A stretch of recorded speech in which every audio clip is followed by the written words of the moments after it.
बंदी छोड़ सतगुरु रामपाल जी परमेश्वर जी की जय हो।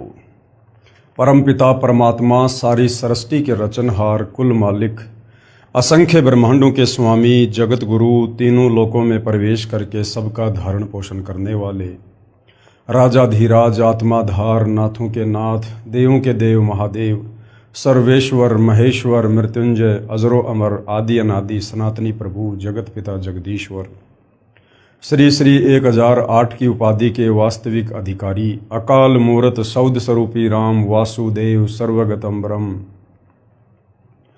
परम पूज्य प्रथम पूज्य परम संत परम पुरुष परम धनी परम दयालु सत्य कबीर हक्का कबीर अल्लाहु कबीर अल्लाहु अकबर बाखबर अल्लाह ताला जगत के तारणहार जगत के मुक्तिदाता जगत के जगन्नाथ हारे के सहारे हिंदुओं के राम मुसलमानों के अल्लाह सिखों के वाहिगुरु ईसाइयों के मसीह दया के सागर दयानिधि करुणा के सागर करुणानिधि स्वयंभू परिभू संकट मोचन कष्ट हरण मंगल करण दुख भंजन अविगत कबीर निर्विकार निर्विषम परमात्मा अलय अलेख सतगुरु आदि अनादि सतगुरु असली मर्यादा पुरुषोत्तम असली राम असली कृष्ण असली घनश्याम असली मुरारी राजाओं के राजा महाराजाओं के महाराजा शहंशाहों के शहंशाह सम्राटों के सम्राट भगवानों के भगवान अल्लाहों के अल्लाह प्रभुओं के प्रभु मसीहाओं के मसीह सच्चे वाहिगुरु बाबाओं के बाबा पीरों के पीर सेठों के सेठ जगत सेठ सावड़सा सेठ सर्वगुण संपन्न अनंत कोटि कलाओं के स्वामी अनंत कोटि ब्रह्मांडों के नायक योगियों में महायोगी ध्यानियों में महाध्यानी सिद्धों में परम सिद्ध ज्ञानियों में तत्व ज्ञानी ब्रह्म ज्ञानी महाज्ञानी परम ज्ञानी सर्वश्रेष्ठ ज्ञानी विज्ञानी युवा कबीर समर्थ कबीर असमवात अमित ओजा सच्चे रहनुमा करीम अल्लाह सुभान अल्लाह दुनिया के अंतिम पैगंबर 8 सितंबर 1951 से गांव धनाना जिला सोनीपत हरियाणा भारतवर्ष की पावन भूमि पे प्रकट रियल कल की भगवान श्री नारायण साकार हरि श्री बाबा साहिब नूर अनंत परमात्मा सच्चे दरवेश सच्चे बाखबर संत श्रोमणी सतगुरु रामपाल जी परमेश्वर जी के चरण कमल में आप और हम सभी भाई बहनों का अनंत कोटि दंडवत प्रणाम। सत्साई भाई और बहनों, बहुत बड़ी दया बहुत बड़ी मेहर पूज्य गुरुदेव भगवान की परमेश्वर रामपाल जी की, जिनके शुभ आशीर्वाद से विशेष आशीर्वाद से उन्हीं के सत्संगों का संग्रह पवित्र आध्यात्मिक पुस्तक ज्ञान गंगा के ऊपर वीडियो बनाने की श्रृंखला जारी है। इसी श्रृंखला में आज हमारा ये 32वें नंबर का वीडियो है। प्रत्येक वीडियो में हमें अध्यात्म के विषय में बहुत कुछ जानने और समझने को उपलब्ध हो रहा है। भाई और बहनों, ये पवित्र पुस्तक ज्ञान गंगा जो सर्व धर्मों के सर्व धर्मशास्त्रों के ज्ञान से प्रमाणित है, इस पुस्तक को पढ़ने के बाद हमारे मन मस्तिष्क में किसी भी प्रकार का संदेह भक्ति मार्ग को लेकर नहीं रह जाएगा। यदि हमने निष्पक्ष भाव से धैर्य के साथ रुचि लेकर इस पवित्र पुस्तक को पढ़ा तो इस पुस्तक के अमृत ज्ञान में सुई की नोक रखने जितनी कमी निकालने में किसी भी धर्म का कोई भी धर्मगुरु सक्षम नहीं है। तो भाई और बहनों, इस पवित्र पुस्तक में जो सृष्टि रचना है पेज नंबर 22 से लेकर पेज नंबर 74 तक, जिसके ऊपर लगभग 6 या 7 वीडियो बन चुके हैं। यदि आपने भक्ति मार्ग पर सफल होना है, आपने आध्यात्मिक मार्ग को समझना है, अपनी आत्मा का कल्याण करवाना है, किसी भी धर्म ग्रंथ को समझना है, तो आपने सृष्टि रचना को पहले समझना होगा। इसलिए आप जियों से विनती है, यदि आप पहली बार इस पवित्र पुस्तक पर बन रहे वीडियो देख रहे हैं तो आप जी ने अभी तक जितने भी वीडियो बन चुके हैं आपने शुरुआत से अवश्य देखने चाहिए, क्योंकि सृष्टि रचना भक्ति मार्ग की नींव है और यदि नींव कमजोर होगी तो ऊपर मकान अच्छे से नहीं बनेगा, मजबूत नहीं बनेगा। तो सृष्टि रचना को समझे बिना हम भक्ति मार्ग पर 4 कदम आगे नहीं रख पाएंगे। हमें कोई भी डगमग कर देगा, कोई भी हमें विचलित कर देगा और हम सत भक्ति मार्ग से दूर हो जाएंगे। तो भाई और बहनों, आज इस पवित्र पुस्तक पर हमारा जो ये 32वें नंबर का वीडियो है, आज इसमें परमेश्वर हमें त्रेता युग में जब वे मुनिंद्र ऋषि के नाम से धरती पर प्रकट हुए, अपने तत्व ज्ञान का प्रचार प्रसार किया, तो वे श्रीलंका गए जहाँ उनका परम भगत चंद्र विजय भाट रहा करता था। परमेश्वर ने उसे अपनी शरण में लिया, उसकी पत्नी को शरण में लिया, और साथ में जो लंका का राजा रावण था, परमेश्वर उसके पास भी गए थे उसको समझाने के लिए, परंतु अभिमानवश रावण ने मुनिंदर ऋषि रूप में परमेश्वर कबीर जी की बातों को महत्व नहीं दिया। परंतु रावण का छोटा भाई विभीषण और रावण की पत्नी मंदोदरी, इन दोनों ने मुनिंदर रूप में कबीर परमेश्वर जी के तत्व ज्ञान को स्वीकार किया और वे उनकी शरण में आए। अब भाइयों और बहनों, सदियों से हमारे धर्मगुरु हमें रामायण को पढ़ा कर तत्व ज्ञान के अभाव में यही बताया करते थे कि रावण का छोटा भाई विभीषण वो श्री रामचंद्र जी की शरण में था। भाइयों और बहनों, वो एक राजा के तौर पर श्री रामचंद्र जी की शरण में अवश्य था, परंतु आध्यात्मिक दृष्टि से, भक्ति मार्ग की दृष्टि से विभीषण श्री रामचंद्र जी का भगत नहीं था। विभीषण कबीर परमेश्वर जी का भगत था, जो कबीर परमेश्वर त्रेता युग में मुनिंदर ऋषि के नाम से प्रकट थे। आज से पहले भाइयों और बहनों, हमें इन शास्त्रों की गूढ़ सच्चाई नहीं बताई गई, नहीं समझाई गई, क्योंकि हमारे नादान धर्म गुरुओं को तत्व ज्ञान के अभाव में इन धर्म शास्त्रों की यथार्थता का ज्ञान नहीं था। अब दया हुई है, सृष्टि के रचनहार, सारी सृष्टि के पालन पोषण कर, सर्व ब्रह्मांडों के रचयिता परमेश्वर अपने सतलोक शेती करके स्वयं ही इसमें 8 सितंबर 1951 को सतगुरु रामपाल जी के नाम से प्रकट हुए हैं, और सन 1994 से अपने यथार्थ 13वें कबीर पंथ को शुरू हमें ये ज्ञान। तो सतगुरु रामपाल जी के सत्संग सुने बिना हम अध्यात्म के विषय में कुछ भी नहीं जान सकते, कुछ भी नहीं समझ सकते। तो परमेश्वर ने त्रेता युग में किस प्रकार से विभीषण और मंदोदरी को अपनी शरण में लिया।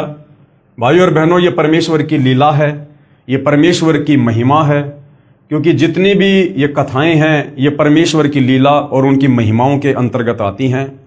इन कथाओं को बार बार सुनने से और पढ़ने से हम ढेरों पुण्य के भागी बनते हैं। पवित्र पुस्तक ज्ञान गंगा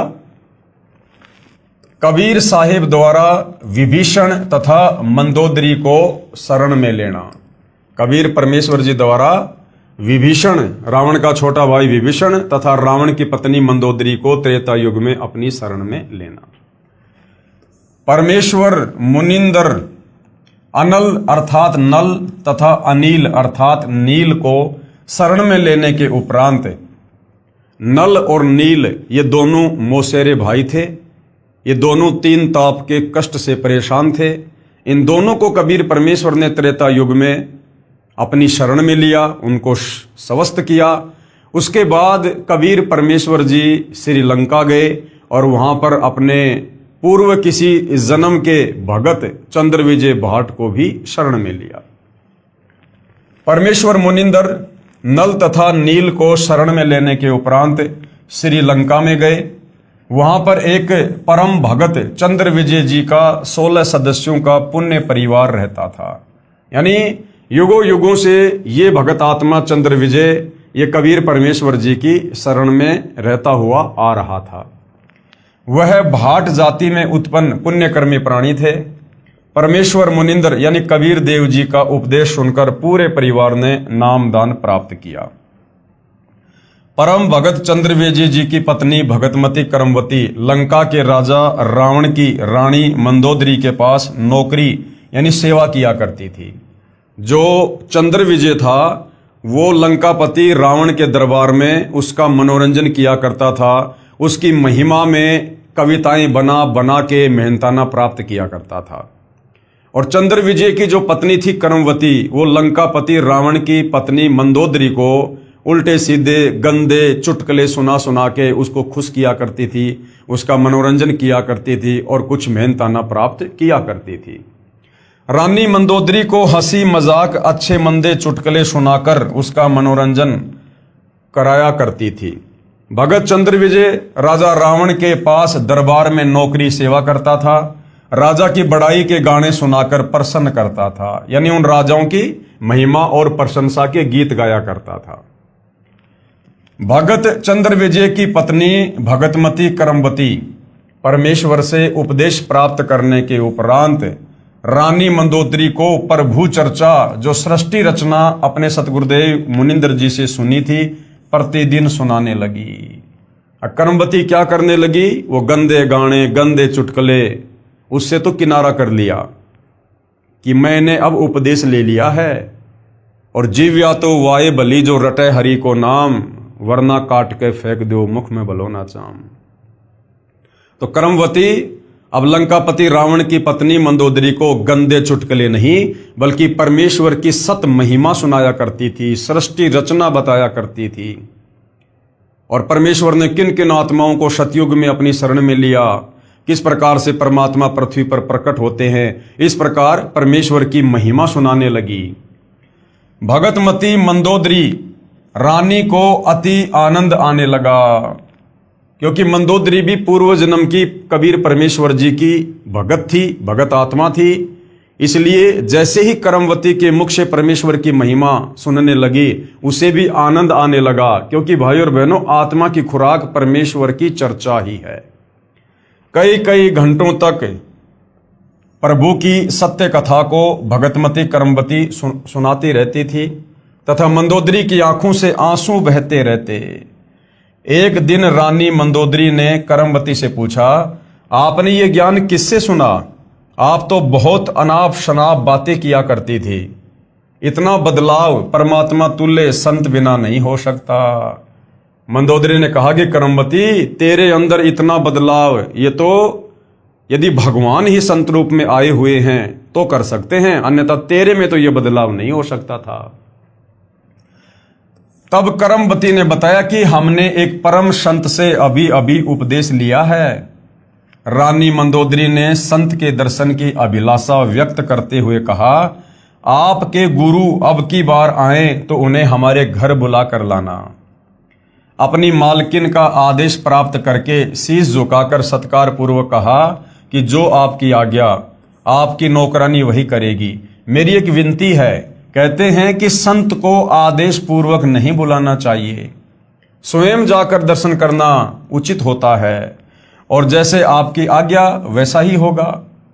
महारानी मंदोदरी ने कहा कि अब के आपके गुरुदेव जी आए तो मुझे बताना, मैं स्वयं दर्शन करूंगी। रानी अवश्य थी लेकिन अभिमान नहीं था, और उन्हीं आत्माओं को परमेश्वर बार बार अपनी शरण में लेते हैं। परमेश्वर ने फिर श्रीलंका में रजा की। मंदोदरी रानी ने उपदेश प्राप्त किया। अब जैसे ही दोबारा कबीर परमेश्वर जी चंद्र विजय भाट के घर पर आए और करमवती ने मंदोदरी के पास में संदेशा भिजवाया, उसी समय मंदोदरी तुरंत मुनिंद्र रूप में आए हुए कबीर परमेश्वर जी की शरण में गई, सत्संग सुना और उपदेश प्राप्त कर लिया। कुछ समय उपरांत अपने प्रिय देवर श्री भगत विभीषण जी को उपदेश दिला दिया, और कुछ ही समय में कबीर परमेश्वर की कथा सुनाकर विभीषण को भी नाम उपदेश के लिए तैयार कर लिया। और जब दोबारा कबीर परमात्मा फिर आए तो मंदोदरी ने अपने देवर यानी लंकापति रावण के छोटे भाई विभीषण को भी मुनिंद्र रूप में आए हुए कबीर परमेश्वर से उपदेश दिलवा दिया। तो विभीषण श्री रामचंद्र जी की आध्यात्मिक दृष्टि से शरण में नहीं था, आध्यात्मिक दृष्टि से कबीर परमेश्वर जी का भगत था। भगतमती मंदोदरी उपदेश प्राप्त करके अहरनिश का मतलब होता है सुबह शाम भगवान के स्मरण में लीन रहने लगी। अपने पति रावण को भी सतगुरु मुनिंद्र जी से उपदेश प्राप्त करने की कई बार प्रार्थना की, परंतु रावण नहीं माना तथा कहा करता था कि मैंने परम शक्ति महेश्वर मृत्युंजय शिव जी की भक्ति की है और इसके तुल्य कोई शक्ति नहीं है, आपको किसी ने बहका दिया। अब रावण को उसके गुरु ने, उस नीम हकीम ने, उस शास्त्र विरुद्ध साधना करवाने वाले गुरु ने शंकर जी को महेश्वर मृत्युंजय अजरो अमर सर्वेश्वर कालज्य कहकर और श्री शिव जी की भक्ति के ऊपर उसको दृढ़ कर रखा था। अन्यथा गुरुदेव भगवान ने बताया कि पुण्यात्माओं, रावण जैसी भक्ति धरती पर कोई नहीं कर सकता अपने इष्ट देव की। 10 बार उसने अपना शीश काटकर अपने इष्ट भगवान शंकर के चरणों में समर्पित कर दिया, लेकिन 2 कारण से रावण मार खा गया। सर्वप्रथम तो उसका अहंकार, और दूसरा उसका जो गुरु था वो तत्व ज्ञानहीन था। उसने शास्त्रों को अच्छे से ना समझकर और शिव जी को ही सर्वश्रेष्ठ परमात्मा साबित करके रावण को उसकी आदि अधूरी भक्ति पर दृढ़ कर दिया। कुछ ही समय उपरांत वनवास प्राप्त श्री सीता जी का अपहरण करके रावण अपने नौलखा बाग में कैद कर लिया। भगतमती मंदोदरी के बार बार प्रार्थना करने से भी रावण ने माता सीता जी को वापस छोड़कर आना स्वीकार नहीं किया। तब भगतमती मंदोदरी जी ने अपने गुरुदेव मुनिंद्र जी से कहा, महाराज जी, मेरे पति ने किसी की औरत का अपहरण कर लिया है और मुझसे सहन नहीं हो रहा है। वह उसे वापस छोड़कर आना किसी कीमत पर भी स्वीकार नहीं कर रहा है। आप दया करो मेरे प्रभु, आज तक जीवन में मैंने ऐसा दुख नहीं देखा। तो कबीर परमेश्वर जी ने क्या कहा कि बेटी, वो कोई आम स्त्री नहीं है जिसको रावण उठा के लाया है, वो अपनी मौत को गले लगा के ले आया। परमेश्वर मुनिंद्र जी ने कहा, बेटी मंदोदरी, ये औरत कोई आम स्त्री नहीं है। श्री विष्णु जी को श्रापवश पृथ्वी पर आना पड़ा है।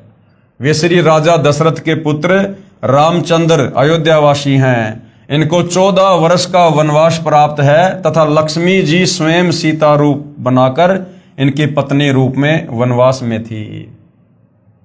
उसे रावण एक साधु वेश बनाकर धोखा देकर उठा लाया है। ये स्वयं लक्ष्मी ही सीता जी है। इसे शीघ्र वापस करके क्षमा याचना करके अपने जीवन की भिक्षा याचना रावण करे तो इसी में इसका शुभ है। क्या कहा गुरुदेव ने कि साधु रूप बनाकर और वो सीता का अपहरण करके लाया।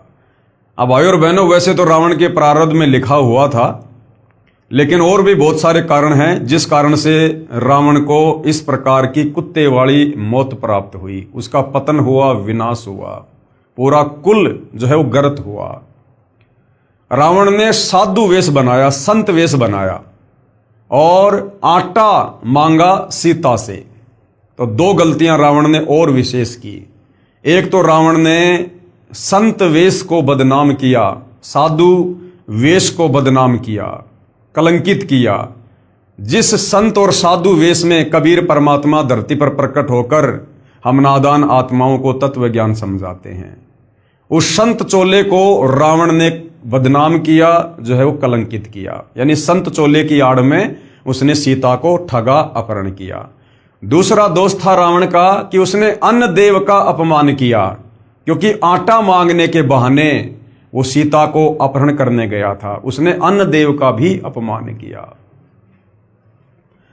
भगतमती मंदोदरी के अनेकों बार प्रार्थना करने से रावण नहीं माना तथा कहा कि वे 2 मस्करे जंगल में घूमने वाले मेरा क्या बिगाड़ सकते हैं। मेरे पास अनगिनत सेना है, मेरे 1 लाख पुत्र तथा 1.25 लाख नाती हैं। मेरे पुत्र मेघनाथ ने स्वर्ग राज इंद्र को पराजित कर उसकी पुत्री से विवाह कर रखा है। 33 करोड़ देवताओं को हमने कैद कर रखा है। तू मुझे उन 2 बेसहारा फिर रहे वनवासियों को भगवान बताकर डराना चाहती है। इस स्त्री को वापस नहीं करूंगा। मंदोदरी ने भक्ति मार्ग का ज्ञान जो अपने पूज्य गुरुदेव से सुना था, रावण को बहुत समझाया। विभीषण ने भी अपने बड़े भाई को समझाया। रावण ने अपने बड़े भाई विभीषण को पीटा तथा कहा कि तू ज्यादा श्री रामचंद्र का पक्षपात कर रहा है, उसी के पास चला जा। एक दिन भगतमती मंदोदरी ने अपने पूज्य गुरुदेव से प्रार्थना की कि हे गुरुदेव, मेरा सुहाग उजड़ रहा है, एक बार आप भी मेरे पति को समझा दो। यदि वह आपकी बात को नहीं मानेगा तो मुझे विधवा होने का दुख नहीं होगा। अपनी बेटी मंदोदरी की प्रार्थना स्वीकार करके राजा रावण के दरबार के सामने खड़े होकर द्वारपालों से राजा रावण से मिलने की प्रार्थना की। द्वारपालों ने कहा, ऋषि जी, इस समय हमारे राजा जी अपना दरबार लगाए हुए हैं। इस समय अंदर का संदेश बाहर आ सकता है, परंतु बाहर का संदेश अंदर नहीं जा सकता। हम विवश हैं। तब पूर्ण प्रभु अंतर्ध्यान हुए तथा राजा रावण के दरबार में प्रकट हो गए। रावण की दृष्टि ऋषि पर गई तो गरज कर पूछा कि इस ऋषि को मेरी आज्ञा बिना किसने अंदर आने दिया? उसे लाकर मेरे सामने कत्ल कर दो। तब परमेश्वर ने कहा, राजन, आपके द्वारपालों ने स्पष्ट मना कर दिया था। उन्हें पता नहीं कि मैं कैसे अंदर आ गया। रावण ने पूछा कि तू अंदर कैसे आया? तू तड़ाके से बात कर रहा था संतों के साथ में, तू तड़ाके से, इतना अभिमान था। तब पूर्ण प्रभु मुनिंद्र वेश में अदृश्य होकर पुनः प्रकट हो गए तथा कहा कि मैं ऐसे आ गया। रावण ने पूछा कि आने का कारण बताओ। तब प्रभु ने कहा कि आप योद्धा होकर एक अबला का अपहरण कर लाए हो। ये आपकी शान और सूरवीरता की विपरीत है। ये कोई आम औरत नहीं है, ये स्वयं लक्ष्मी जी अवतार हैं। श्री रामचंद्र जी जो इनके पति हैं, वे स्वयं विष्णु हैं। इसे वापस करके अपने जीवन की भिक्षा मांगो, इसी में आपका श्रेय है। इतना सुनकर तमोगुण यानी भगवान शिव का उपासक रावण क्रोधित होकर नंगी तलवार लेकर सिंहासन से दहाड़ता हुआ कूदा तथा उस नादान प्राणी ने तलवार के अंधाधुंध 70 वार ऋषि जी को मारने के लिए किए। परमेश्वर मुनिंदर जी ने एक झाड़ू की सीख हाथ में पकड़ी हुई थी, उसको ढाल की तरह आगे कर दिया। रावण के 70 वार उस नाजुक सीख पर लगे। ऐसे आवाज हुई जैसे लोहे के खंभे पिलर पर तलवार लग रही हो। सीख टस से मस नहीं हुई। रावण को पसीने आ गए, फिर भी अपने अहंकार वश नहीं माना। ये तो जान लिया कि ये कोई आम ऋषि नहीं है। कहा कि मैंने आपकी एक भी बात नहीं सुननी है, आप जा सकते हैं। परमेश्वर अंतर्ध्यान हो गए। अब मूर्खों के पीछे क्या माथा मारे परमात्मा। परमेश्वर वहां से अंतर्ध्यान हो गए तथा मंदोदरी को सारा वृत्तांत सुनाकर प्रस्थान किया। रानी मंदोदरी ने कहा, गुरुदेव, अब मुझे विधवा होने का कोई कष्ट नहीं होगा। श्री रामचंद्र व रावण का युद्ध हुआ, रावण का वध हुआ। जिस लंका के राज्य को रावण ने तमोगुण भगवान शिव की कठिन साधना करके 10 बार शीश न्योछावर करके प्राप्त किया था, वह क्षणिक सुख भी रावण का चला गया तथा नरक का भागी हुआ।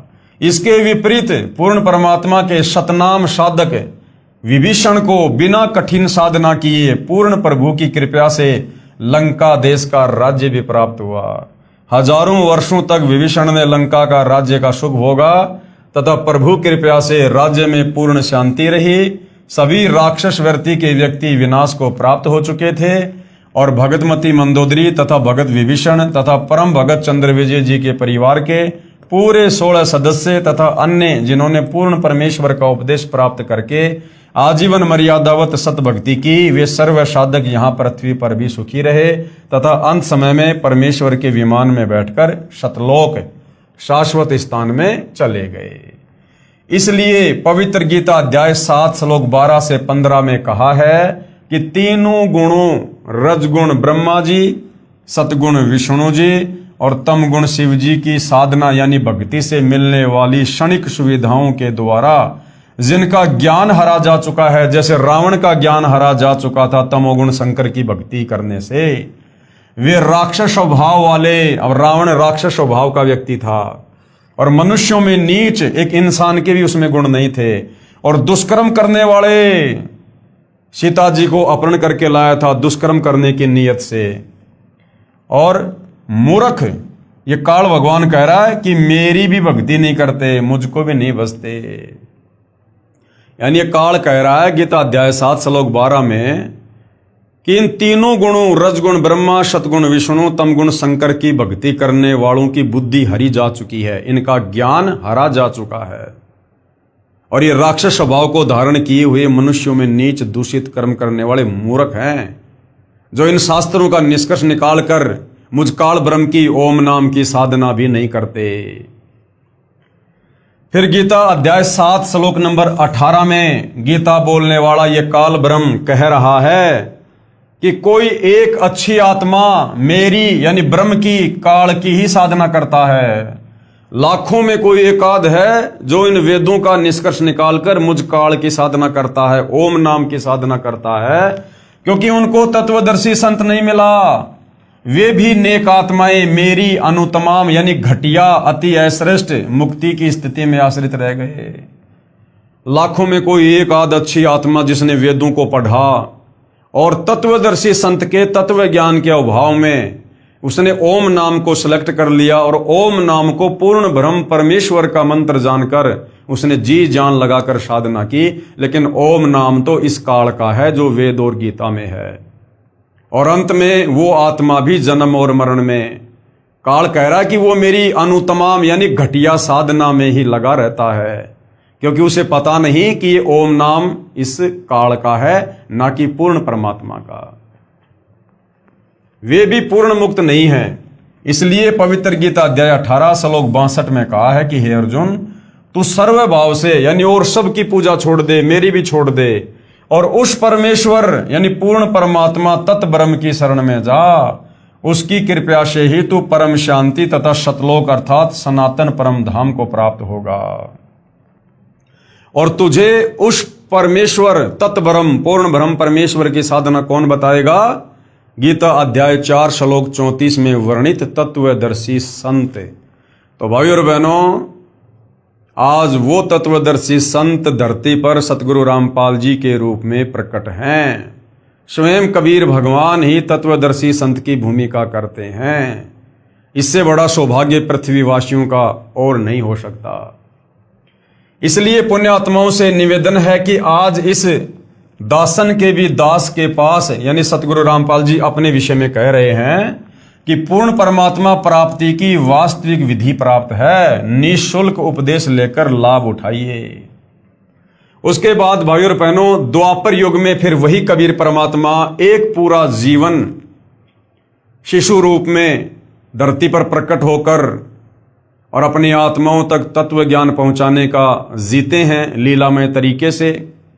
तो द्वापर युग में वही कबीर परमात्मा जो त्रेता युग में मुनिंद्र ऋषि के नाम से आए, सतयुग में सत सुकृत ऋषि के नाम से आए, और द्वापर में करुणा में ऋषि के नाम से प्रकट हुए। और जैसे परमेश्वर ने सतयुग और त्रेता में लीलाएं की, उसी प्रकार से द्वापर में भी अपनी अच्छी आत्माओं को अपनी शरण में लिया। तो द्वापर में परमेश्वर ने विशेषकर किन किन पुण्यात्माओं को अपनी शरण में लिया? द्वापर युग में इंद्रमती को शरण में लेना। द्वापर युग में चंद्र विजय नाम का एक राजा था। देखो, जो वो त्रेता युग में था वो भी चंद्र विजय था, लेकिन वो भाट जाति में था और रावण के दरबार में नौकर था। और द्वापर युग में जो ये चंद्र विजय है, ये स्वयं एक राजा था। द्वापर में चंद्र विजय नाम का एक राजा था और उसकी पत्नी इंद्रमती। त्रेता वाले चंद्र विजय की पत्नी का नाम था करमवती और द्वापर वाले राजा चंद्र विजय की पत्नी का नाम था इंद्रमती। उसकी पत्नी इंद्रमती बहुत ही धार्मिक प्रवृत्ति की औरत थी, संत महात्माओं का बहुत आदर किया करती थी। उसने एक गुरुदेव भी बना रखा था। उनके गुरुदेव ने बताया था कि बेटी, साधु संतों की सेवा करनी चाहिए, संतों को भोजन खिलाने से बहुत लाभ होता है। एकादशी का व्रत, मंत्र के जाप आदि साधनाएं जो गुरुदेव ने बताई थी, वह भगवत भक्ति में बहुत दृढ़ता से लगी हुई थी, क्योंकि ये इंद्रमती पूर्व जन्म में कबीर परमेश्वर जी की भगत थी। गुरुदेव ने बताया था कि संतों को भोजन खिलाया करेगी तो तू आगे भी रानी बन जाएगी। यानी रानी इंद्रमती का जो गुरु था, जिसको शास्त्र विधि अनुसार साधना का नहीं पता था, वो इंद्रमती को इस प्रकार की साधना पर लगा के रखा हुआ था और कहा तुझे स्वर्ग प्राप्ति होगी। रानी ने सोचा कि प्रतिदिन एक संत को भोजन अवश्य खिलाया करूंगी। उसने ये प्रतिज्ञा मन में ठान ली कि मैं खाना बाद में खाया करूंगी, पहले संत को खिलाया करूंगी, इससे मुझे याद बनी रहेगी, कहीं मुझे भूल ना पड़ जाए। रानी प्रतिदिन पहले एक संत को भोजन खिलाती, फिर स्वयं खाती और वर्षों से यह कर्म चल रहा था। अब एक समय क्या हुआ, हरिद्वार में कुंभ के मेले का संयोग हुआ। जितने भी ये त्रिगुण माया के उपासक संत थे। ये ब्रह्मा विष्णु महेश के जितने भी भगत थे, सभी गंगा में स्नान करने के लिए, पर्व लेने के लिए प्रस्थान कर गए। इस कारण से कई दिन रानी को भोजन कराने के लिए कोई संत नहीं मिला। रानी इंद्रमती ने स्वयं ही भोजन नहीं किया, स्वयं भी उसने भोजन नहीं किया। चौथे दिन अपनी बांदी से कहा कि बांदी देख ले कोई संत मिल जाए तो, नहीं तो आज तेरी रानी जीवित नहीं रहेगी। आज मेरे प्राण निकल जाएंगे परंतु मैं खाना नहीं खाऊंगी, क्योंकि उसने मनमुखी रूप से अपने गुरु के बताने के बाद प्रतिज्ञा कर ली थी। वह दीन दयाल कबीर परमेश्वर अपने पूर्व वाले भगत को शरण में लेने के लिए न जाने क्या क्या कारण बना देता है। बांदी ने ऊपर अटारी पर चढ़कर देखा कि सामने से एक संत आ रहा था। सफेद कपड़े थे। द्वापर युग में परमेश्वर कबीर करुणामय नाम से आए थे। बांदी नीचे आई और रानी से कहा कि एक व्यक्ति है जो साधु जैसा नजर आता है। रानी ने कहा कि जल्दी से बुला ला। बांदी महल से बाहर गई तथा प्रार्थना की कि साहेब आपको हमारी रानी ने याद किया है। करुणामय साहब ने कहा, रानी ने मुझे क्यों याद किया है? मेरा और रानी का क्या संबंध है? नौकरानी ने सारी बात बताई। करुणामय कबीर साहिब ने कहा कि रानी को आवश्यकता पड़े तो यहां आ जाए। यानी परमात्मा अपनी उस आत्मा के भाव चेक करना चाहते थे कि ये अपने नादान गुरु के कहने पर वैसे ही भूखी मर रही है या साधु संतों के प्रति इसके मन में कोई श्रद्धा भी है। रानी को आवश्यकता पड़े तो यहां आ जाए, मैं यहां खड़ा हूं। तू बांदी और वो रानी, मैं वहां जाऊं, और यदि वह कह दे कि तुझे किसने बुलाया था या उसका राजा ही कुछ कह दे, और बेटी संतों का अनादर बहुत पापदायक होता है। बांदी फिर वापस आई और रानी से सब वार्ता कह सुनाई। तब रानी ने कहा कि बांदी मेरा हाथ पकड़ और चल। जाते ही रानी ने दंडवत प्रणाम करके प्रार्थना की कि हे परवरदिगार, चाहती तो ये हूं कि आपको कंधे पर बैठा लूं। करुणामय साहब ने कहा, बेटी मैं यही देखना चाहता था कि तेरे में कोई श्रद्धा भी है या वैसे ही भूखी मर रही है। अब भाई और बहनों, ये गलती वर्तमान में आप और हमने नहीं करनी है, क्योंकि वर्तमान ये भक्ति युग है, कलयुग की बिचली पीढ़ी है, और आप और हमें जो मिलना था वो मिल चुका है। यानी पूर्ण ब्रह्म परमेश्वर स्वयं पूर्ण संत के रूप में हमें मिल चुके हैं। अब ये रानी इंद्रमती जिस प्रकार की गलती कर रही है, हर किसी संत के चरणों में गिर जाना, दंडवत करना, हर किसी संत में पूर्ण श्रद्धा जो है वो प्रकट कर देना, ये गलती अब आप और हमने नहीं करनी है। इंद्रमती को तो उस समय पूर्ण तत्व ज्ञान नहीं था, वो भक्ति युग मोक्ष मार्ग नहीं था उस समय कंप्लीट। तो वर्तमान में आप और हमने अपने पूज्य गुरुदेव के अलावा अन्य किसी भी साधु संत महात्मा को दंडवत प्रणाम नहीं करना। आदरवश सम्मानवश झुक के हाथ जोड़ के प्रणाम सभी को कर सकते हैं, चाहे आम व्यक्ति हो चाहे साधु संत हो, हमारी दृष्टि में सब बराबर हैं। और अब हमें तत्व ज्ञान हो गया तो अब हमें पता चल गया कि हमारे पूज्य गुरुदेव के अलावा चाहे कोई कितना ही बड़ा साधु संत महात्मा नजर क्यों ना आता हो, वो अंदर से खाली खोखा है, केवल डूंडा साधु का है, अंदर उसके भक्ति भाव नहीं है। वो शास्त्र विरुद्ध साधना ही करता हुआ मिलेगा, चाहे कितना भी उच्च कोटि का माना हुआ संत क्यों ना दिखाई दे। तो अब आप और हमने अपने पूज्य गुरुदेव के अलावा गुरु रूप में अन्य किसी को भी हमने वो भाव नहीं देना है, उसके प्रति वो श्रद्धा प्रकट नहीं करनी है जो रानी इंद्रमती ने अपने गुरु के अलावा और कबीर परमेश्वर जी को भी एक संत जानकर उनको दंडवत प्रणाम किया, विशेष श्रद्धा जो है वो प्रकट की, क्योंकि वर्तमान में तत्व ज्ञान गुरुदेव ने हमें कंप्लीट दे दिया है। मैं यही देखना चाहता था कि तेरे में कोई श्रद्धा भी है या वैसे ही भूखी मर रही है। रानी ने अपने हाथों खाना बनाया। करुणामय रूप में आए कबीर देव ने कहा कि मैं खाना नहीं खाता, मेरा शरीर खाना खाने का नहीं है, यानी मेरा शरीर आप लोगों की तरह 5 तत्व का नहीं है, मेरा तेज पुंज का शरीर है। तो रानी ने कहा कि मैं भी खाना नहीं खाऊंगी। करुणामय साहिब ने कहा कि ठीक है बेटी, लाओ खाना खाते हैं, क्योंकि समर्थ उसी को कहते हैं जो चाहे सो कर दे। सतगुरु जो चाहे सो कर ही, भरम पड़ो मत कोई, और सेऊ धड़ पर शीश चढ़ाया पाछे करी रसोई। करुणामय साहिब ने खाना खा लिया। फिर रानी से पूछा कि जो ये तू साधना कर रही है ये तेरे को किसने बताई है? रानी ने कहा कि मेरे गुरुदेव ने आदेश दिया है। कबीर साहब ने पूछा क्या आदेश दिया है तेरे गुरुदेव ने? इंद्रमती ने कहा कि ब्रह्मा विष्णु महेश की पूजा, एकादशी का व्रत, तीर्थ भ्रमण, देवी पूजा, श्राद्ध निकालना, मंदिर में जाना, संतों की सेवा करना। ये संतों की सेवा को छोड़कर जितनी भी क्रिया हैं ये सारी की सारी वेद और गीता के विरुद्ध हैं। करुणा में यानी कबीर साहिब ने कहा कि जो भक्ति तेरे गुरुदेव ने दी है तेरे को जन्म और मरण तथा स्वर्ग नरक व 84 लाख योनियों के कष्ट से मुक्त नहीं कर सकती। रानी ने कहा कि महाराज जी जितने भी संत हैं अपनी अपनी प्रभुता आप ही बनाने आते हैं, मेरे गुरुदेव के बारे में कुछ नहीं कहोगे, मैं चाहे मुक्त हूं या ना हूं। अब करुणा में यानी कबीर साहिब सोचते हैं कि इस भोले जीव को कैसे समझाएं। इन्होंने जो पूंछ पकड़ ली उसको छोड़ नहीं सकते, मर सकते हैं। करुणामय साहिब ने कहा कि बेटी वैसे तो तेरी इच्छा है, मैं निंदा नहीं कर रहा। क्या मैंने आपके गुरुदेव को गाली दी है या कोई बुरा कहा है? मैं तो भक्ति मार्ग बता रहा हूं कि ये भक्ति शास्त्रों के विरुद्ध है, तुझे पार नहीं होने देगी और न ही तेरा कोई आने वाला कर्म दंड कटेगा। और सुन ले फिर क्या कहा परमात्मा जी ने इंद्रमती को, और सुन ले आज से तीसरे दिन तेरी मृत्यु हो जाएगी, ना तेरा गुरु बचा सकेगा और ना तेरी ये नकली भक्ति बचा सकेगी। जब मरने की बारी आती है फिर जीव को डर लगता है, वैसे तो नहीं मानता।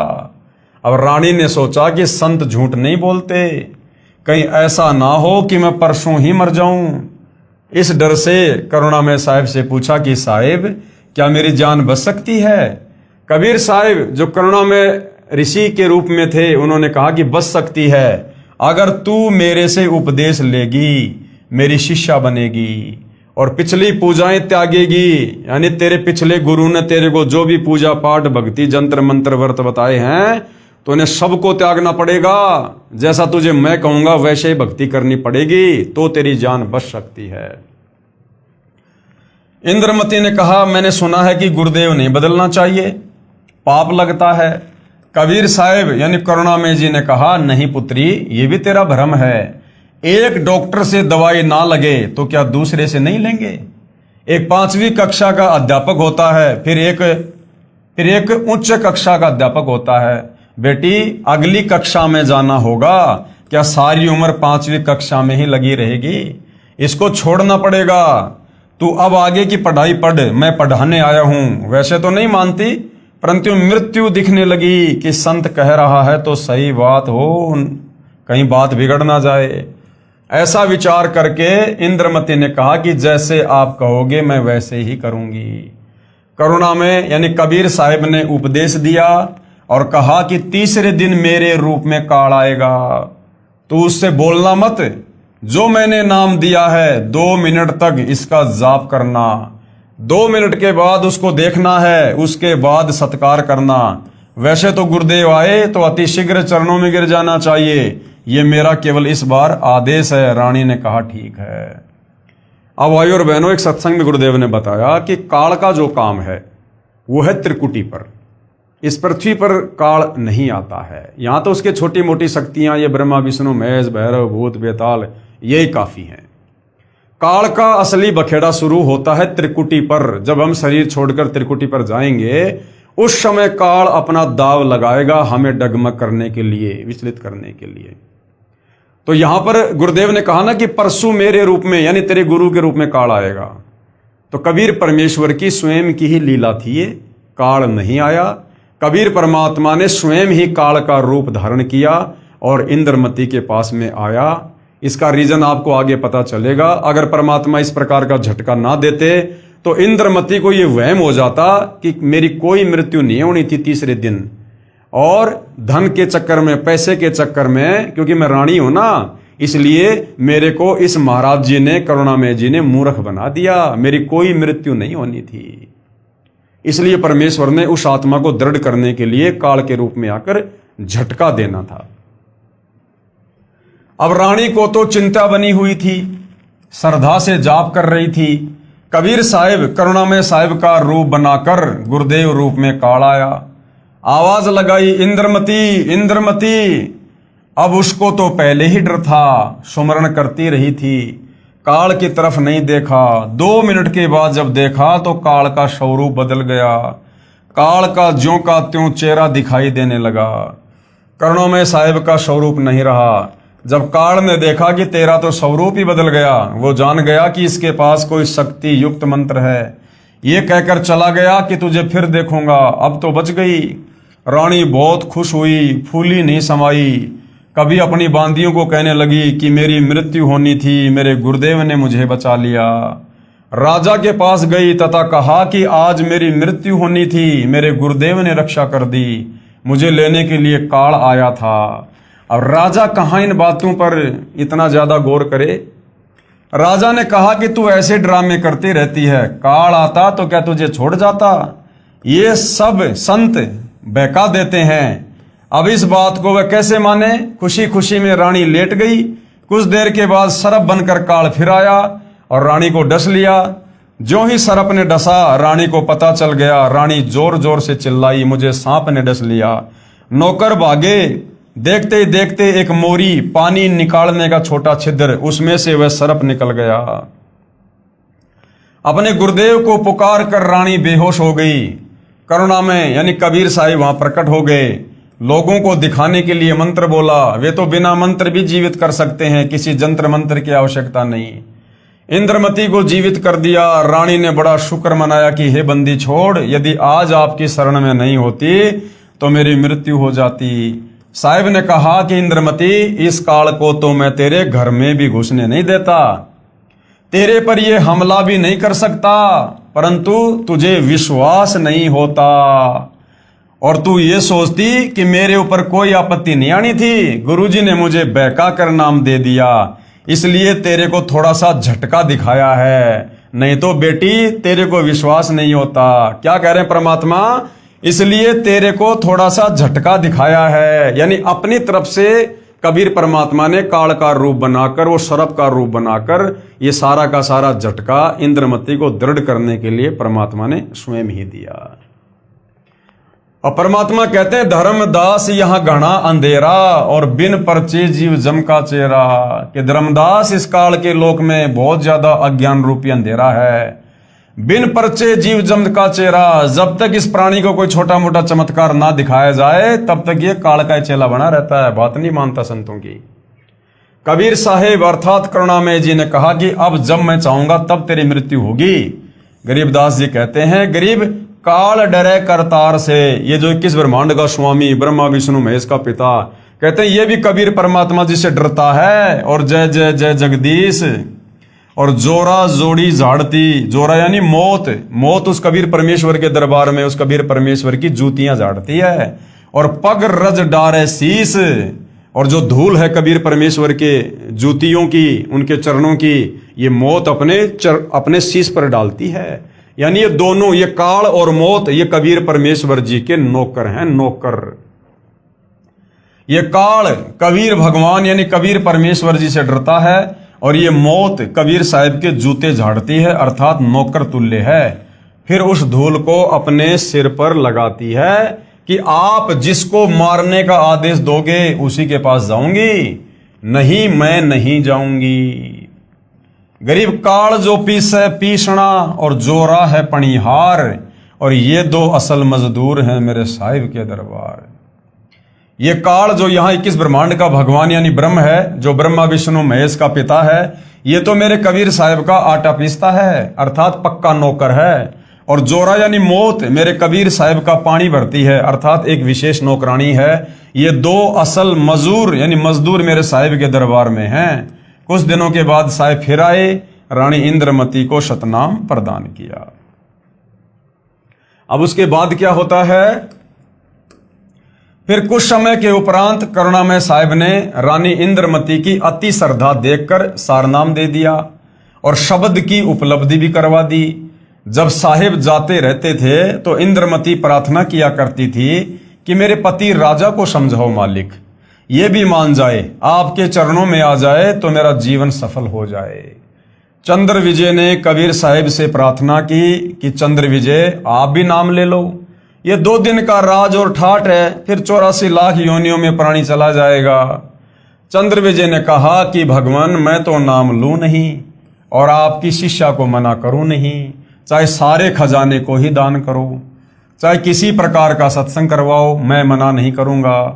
कबीर साहब यानी करुणामय जी ने पूछा आप नाम क्यों नहीं लोगे?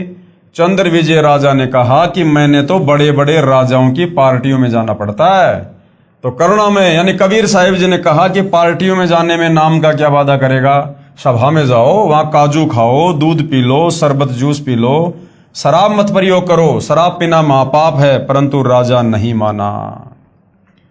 रानी की प्रार्थना पर करुणामय यानी कबीर साहब ने राजा को फिर समझाया कि नाम के बिना ये जीवन ऐसे ही व्यर्थ हो जाएगा, आप नाम ले लो।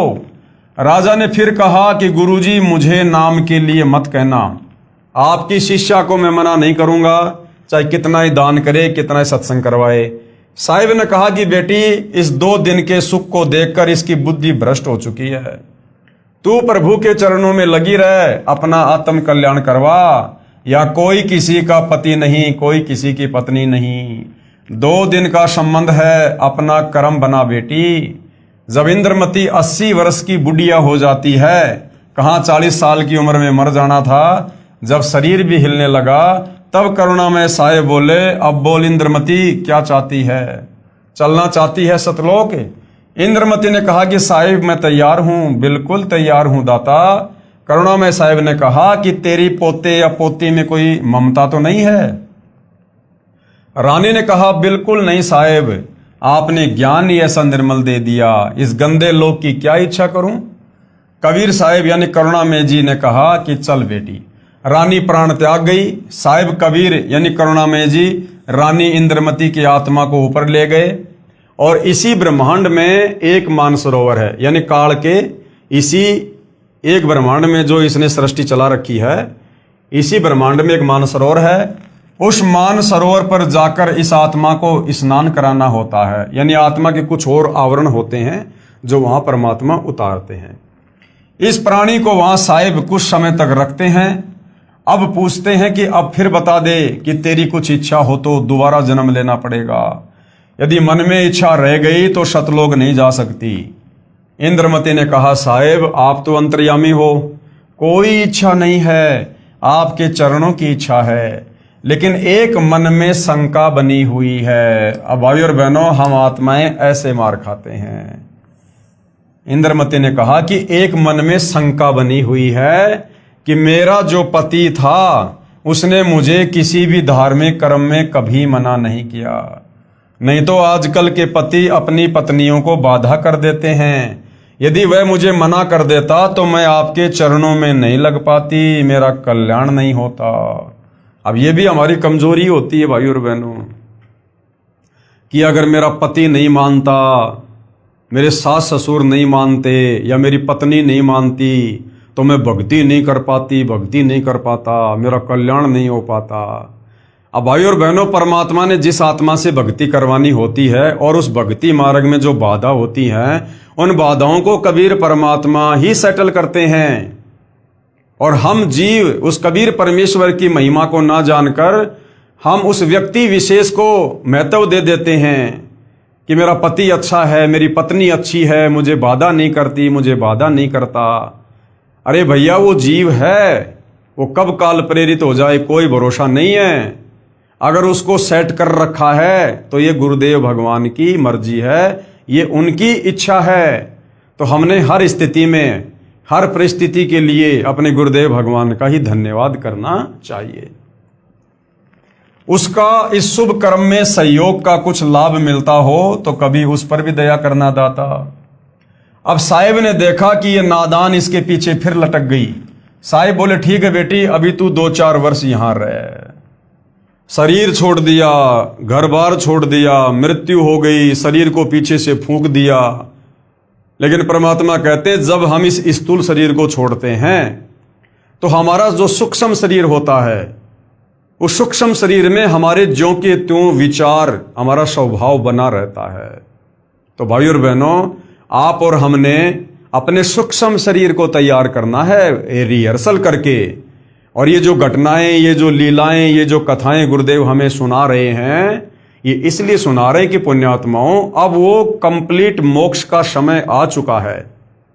और इस समय यदि आप आत्माओं ने इतना ज्ञान सुनकर, इतनी भक्ति करके अगर ये इंद्रमती वाली सी गलती कर दी, अगर तुम्हारे सूक्ष्म शरीर में अगर इस प्रकार की कोई भी इच्छा इस काल लोक की, घर की, परिवार की, संपत्ति की, पोता पोती की रह गई, तो तुम्हें भी इसी प्रकार से यहीं पर लटका दिया जाएगा। अर्थात तुम्हारा मोक्ष नहीं हो पाएगा, वापस तुम्हें उसी घर के आसपास पुनः जन्म दिया जाएगा।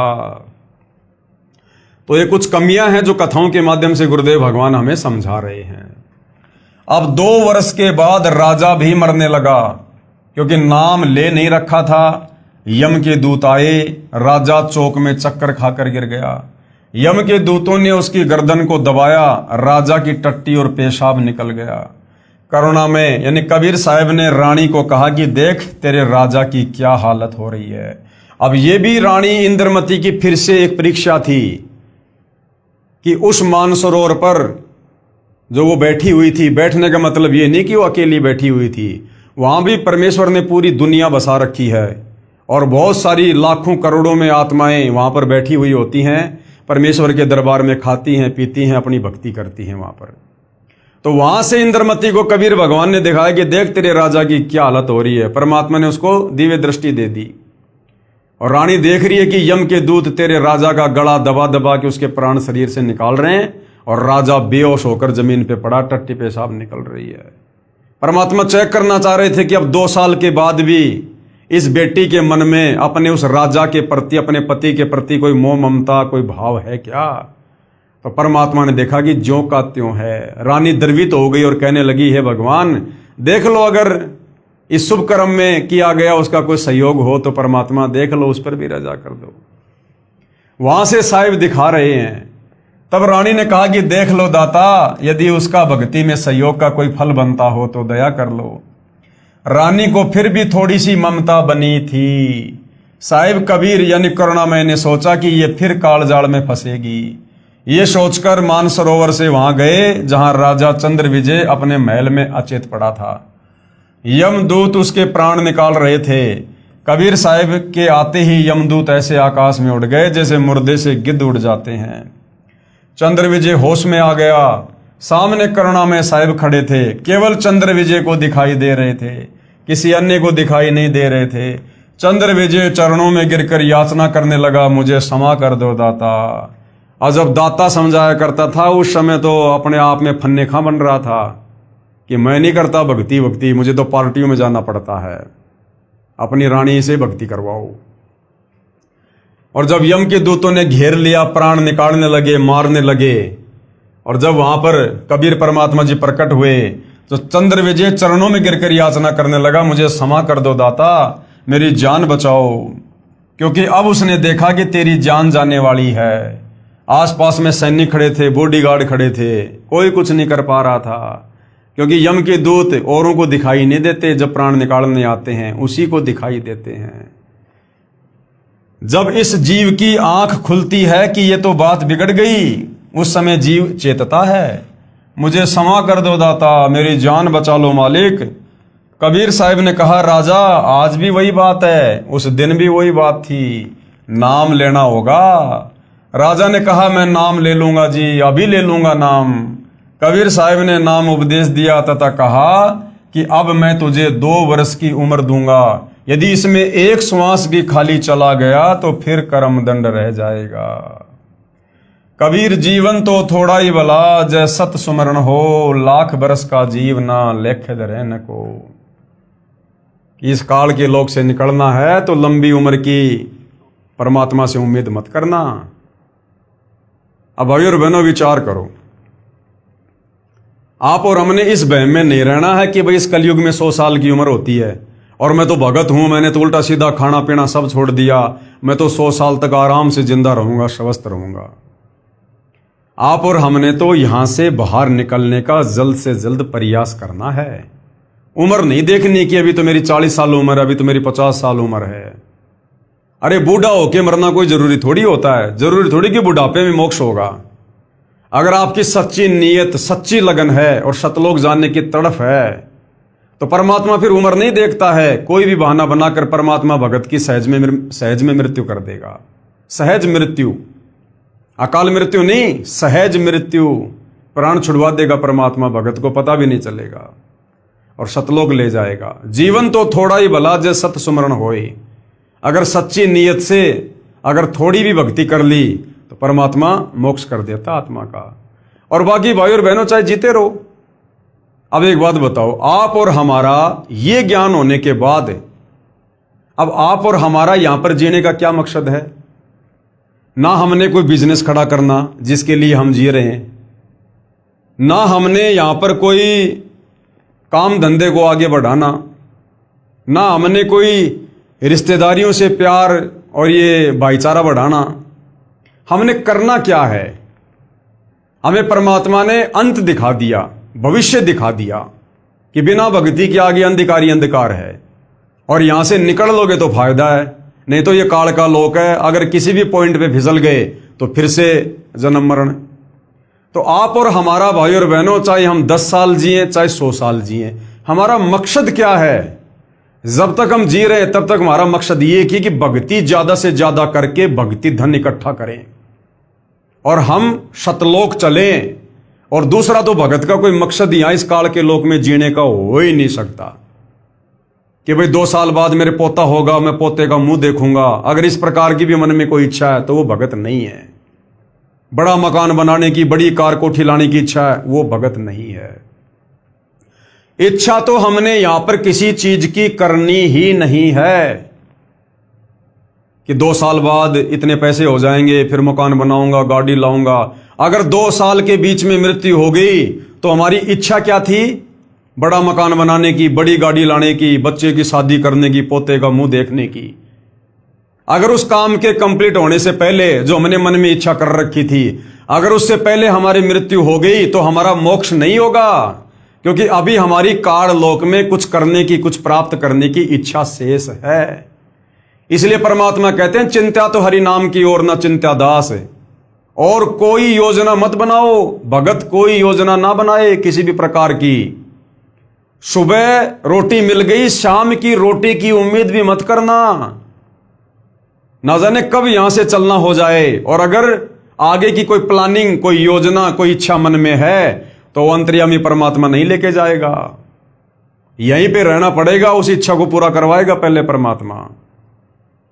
तो यदि हमारा मकसद सतलोक जाने का है और काललोक की कोई इच्छा नहीं है, तो भाई और बहनों फिर एक बात बताओ, चाहे 10 साल जी लो, चाहे 50 साल जी लो, अरे रोज का हमारा तो वही कर्म है। हमारा तो वही कर्म है रोज का। और नया तो हमारे जीवन में कुछ होगा नहीं भक्ति के अलावा। ना हमने नया कुछ चाहिए, ना हमने सांसारिक चौंचलों में पड़ना, ना रिश्तेदारियों में ब्याह शादी, बात छूचक, लेन देन, बारात में जाना। तो फिर हमारे जीवन में उमंग क्या है, रंग क्या है? कुछ भी नहीं है। हम तो केवल भक्ति के लिए जी रहे हैं। सुबह उठे, सुबह का नित्य नियम, फिर परमात्मा के सुमरण कर लिए, कोई सत्संग सुन लिया, फिर दोपहर की रमेणी, फिर शाम की संध्या आरती, फिर कोई परमात्मा का कोई सत्संग सुन लिया, कोई सुमरण कर लिया। बस इसके अलावा हमारे डेली रूटीन में क्या है? इसके अलावा हम क्या करेंगे बताओ? तो ये काम चाहे 10 साल कर लो ढंग से, नियत से, और ये काम चाहे तुम 100 साल तक करते रहो। तो भगत का मकसद अब केवल सतलोक जाना होना चाहिए। और उसके लिए जो भक्ति हम धीरे धीरे हम 20 साल में पूरी करेंगे, अरे भैया अच्छे से मर्यादा में रह के और कशक बना के वो अपने 10 साल में पूरी कर लो ना। अब ज्ञान तो हो ही गया ना कि पीछे से बच्चों को संभालने वाला भगवान है, इस घर परिवार को संभालने वाला भगवान है। अब तत्व ज्ञान होने के बाद भगत ठेकेदार नहीं बनेगा अपने बच्चों का, अपने घर का, अपने बिजनेस का, अपने खेतों का। अगर ठेकेदार बना हुआ है तो फिर अभी उसकी सतलोक जाने की इच्छा नहीं है, उसका टारगेट अभी काललोक है। कितने जन्म हो चुके हैं? कोटि जन्म तू राजा की न मिटी न मन की आशा। जिस व्यक्ति के 84 लाख योनियां भोगने के बाद एक मनुष्य जन्म होता है, और ये करोड़ों मनुष्य जन्म होने के बाद बड़ी मुश्किल से एक हमें राजा का जन्म मिलता है। और भगवान कहते हैं कोटि जन्म तू राजा की ना, कई करोड़ बार तू राजा रह चुका है। तो मनुष्य जीवन में हम कितनी बार रहे होंगे? साधारण मनुष्य जीवन में और हर बार हमारा परिवार भी होगा, हमारे बाल बच्चे भी होंगे, हमारे खेत खलियान भी होंगे, पोता पोती भी होंगे। अरे उनको भी तो छोड़ के जाना पड़ा था, तो उनको किसने संभाला होगा? सब अपना भाग्य लिखवा के लाते हैं। कोई अपने माँ के, अपने बाप के, अपने दादा के या अपने बाप दादाओं की जमीन और प्रॉपर्टी और बिजनेस के भरोसे नहीं आता है। जिसका जैसा प्रारब्ध होता है, पाप और पुण्य होते हैं, उस आधार से उसको किस परिवार में जन्म देना है, यह धर्मराय पहले से माँ के पेट में नियत कर देता है। यहां कोई किसी के भरोसे नहीं आता। हम तो अपने बच्चों के ठेकेदार बन रहे हैं कि मेरे बच्चे छोटे छोटे हैं, अभी मेरे बिना कैसे परिवार चलेगा, मेरे बच्चों के भविष्य का क्या होगा। और हम आज समाज में देख रहे हैं, हम अपने आसपास घर में, रिश्तेदार में, गांव में देख रहे हैं, बच्चा पैदा होने से पहले बाप मर जाता है और वो बच्चा जन्म लेने के बाद बहुत बड़ा अधिकारी बनता है, उस गांव में एक नंबर की पार्टी बनता है। तो क्या उसके बाप ने बनाया उसको? उसके बाप ने पढ़ाया? तो भैया सब यहां पर अपना प्रारब्ध लिखवा कर लाते हैं। हम सब कबीर भगवान की आत्मा हैं। हम यहां एक दूसरे को अपना समझ रहे हैं कि मेरा बेटा, मेरी बेटी। अरे हम सब कबीर भगवान के बेटा बेटी हैं। हम सब आपस में भाई बहन हैं। हम हंस आत्मा हैं। इस काल ने हमारे को, हमारे इन ऋण संबंधों के चलते बेटा बेटी, माँ बाप, पोता पोती, इन संबंधों में बांध दिया। इसी को तो कर्म बंधन कहते हैं। एक लेवा एक देवा दूतम, कोई किसी का पिता नहीं पुत्तम। ऋण संबंध जुड़े सब नाता, अंश में से 12 बाटा। ये तो काल ने हमारे को इन कर्म बंधनों में, ऋण संबंधों में बांध रखा है, पिछले जन्म के लेन देन के चलते। बाकी यहां कोई किसी का बाप नहीं, कोई किसी का बेटा नहीं। आज बाप और बेटे का रिश्ता है, कल को बाप मरने के बाद भक्ति नहीं करी तो नाइजीरिया में जन्म लेगा, बेटा पाकिस्तान में जन्म लेगा। जिंदगी में दोबारा कभी एक दूसरे की शक्ल भी नहीं देख पाएंगे, और कभी मिल भी गए तो भाई साहब राम राम, बस इससे ज्यादा कुछ बोलना नहीं होगा। तो भाई और बहनों, इस तत्व ज्ञान से हमने हर प्रकार से कमर कस लेनी है, सर पे कफन बांध लेना है कि संभालने वाला परमात्मा है। तीनों लोकों में प्रवेश करके सबका धारण पोषण वो कबीर भगवान करता है। आप और हमें, जिनको हम अपनी अज्ञानता के चलते, जिनको बेटा बेटी और पति पत्नी मान रहे हैं, हमसे ज्यादा चिंता उस कबीर परमेश्वर को अपनी उन आत्माओं की है। हम क्या चिंता कर सकते हैं? और हमारी चिंता करने से क्या हो जाएगा? अरे माता पिता ने बच्चे को सुबह नहला के, कपड़े पहना के, टिफिन दे के बस में बैठा दिया, जा बेटा स्कूल में। 2 किलोमीटर बाद में बस एक्सीडेंट हो गई, बेटा मर गया। क्या कर लेंगे चिंता करके माता पिता? क्या कर लिया माता पिता ने? क्या बचाव कर लिया माता पिता ने? और वहां उस बच्चे की रक्षा करने वाला भी कबीर भगवान है, क्योंकि वो हमारा बेटा बेटी तो केवल इसी जन्म में है। झूठे रिश्ते नाते, असल में वो आत्मा भगवान की है। असली बेटा वो कबीर भगवान का है, सतगुरु रामपाल जी का है।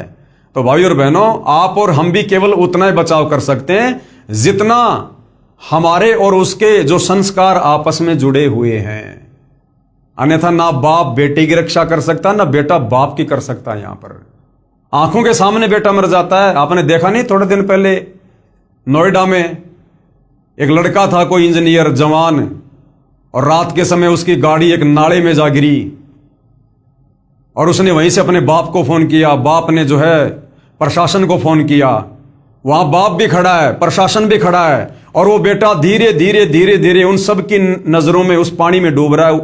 वो उस दलदल में जा रहा है और सबकी आंखों के सामने वो डूब के मरा। ना उस बाप ने बचाया, ना प्रशासन ने बचाया।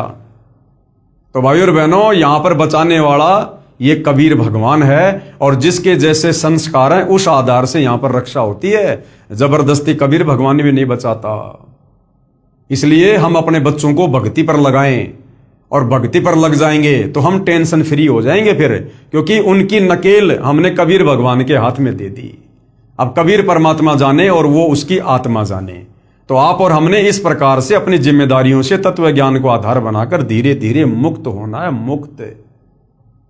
तब भाई और बहनों बात बनेगी, नहीं तो रानी इंद्रमती की तरह फिर मानसरोवर पर जाकर फिर हमारे मन में वही विचार आएंगे, हाय मेरा पोता रह गया, मेरी पोती रह गई, ये रह गया, मेरा वो रह गया। तो परमात्मा फिर हर एक से पूछेगा नहीं। तुम सोचो कि मेरे से गुरुजी पूछेंगे, ना ना ना ना।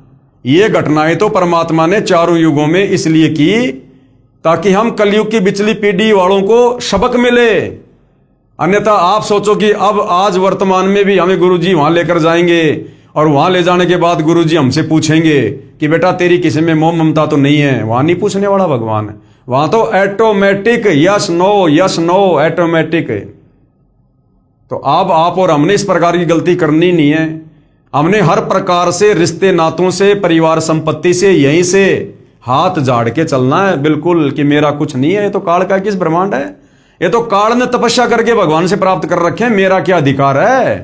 अरे जैसे हम होटल में जाते हैं, 2 रात्रि रुकते हैं, 1000-2000 रुपये जमा करवाते हैं, और होटल में हमें पंखा, कूलर, बेड, टीवी सारी सुविधा मिलती है, और जब हम होटल छोड़ के चलते हैं तो पंखा, कूलर, टीवी में हमारी कोई रुचि बनती है क्या? क्योंकि हम हकीकत से परिचित हैं कि ये संपत्ति मेरी नहीं है, ये होटल मालिक की है। मैं यहां पर केवल 2 रात के लिए मैं किराएदार था। तो इसी प्रकार इस 21 ब्रह्मांड में भाई और बहनों, हम अपना कर्म भोगने के लिए आए, हम यहां पर जो है किराएदार हैं। ये होटल इस काल का है, यहां की सारी सामग्री इस काल की है। हमने तो यहां से वापस अपने पिता के घर चलना है, जहां हमें सारे ठाट बाट मिलेंगे, सारे सुख मिलेंगे। तो इस हिसाब से भाइयों और बहनों, हमने इस तत्व ज्ञान को आधार बना के अपना पीछा छुड़वाना है। कबीर जीवन तो थोड़ा ही भला, जो सत सुमरण हो, लाख बरस का जीवना लेखद रहन को। शुभ कर्म में सहयोग दिया हुआ पिछला कर्म, और साथ में श्रद्धा से 2 वर्ष के सुमरण से तथा 3 नाम प्रदान करके कबीर साहेब चंद्र विजय को भी पार कर ले गए। बोलो सतगुरुदेव की जय, जय हो बंदी छोड़ की। परमेश्वर कबीर साहिब जी सच्चे श्रद्धालु यानी सच्ची नीयत से मर्यादा में रहकर भक्ति करने वाले भगत की आयु बढ़ा देता है, जैसे चंद्र विजय की बढ़ा दी, तथा उसके परिवार की भी रक्षा करता है। उपरोक्त विवरण से सिद्ध हुआ, ये प्रमाण बहुत पहले के हैं। अब देखो क्या कह रहे हैं परमात्मा, कबीर परमेश्वर यानी परमेश्वर कबीर साहिब जी सच्चे श्रद्धालु की उम्र बढ़ा देता है।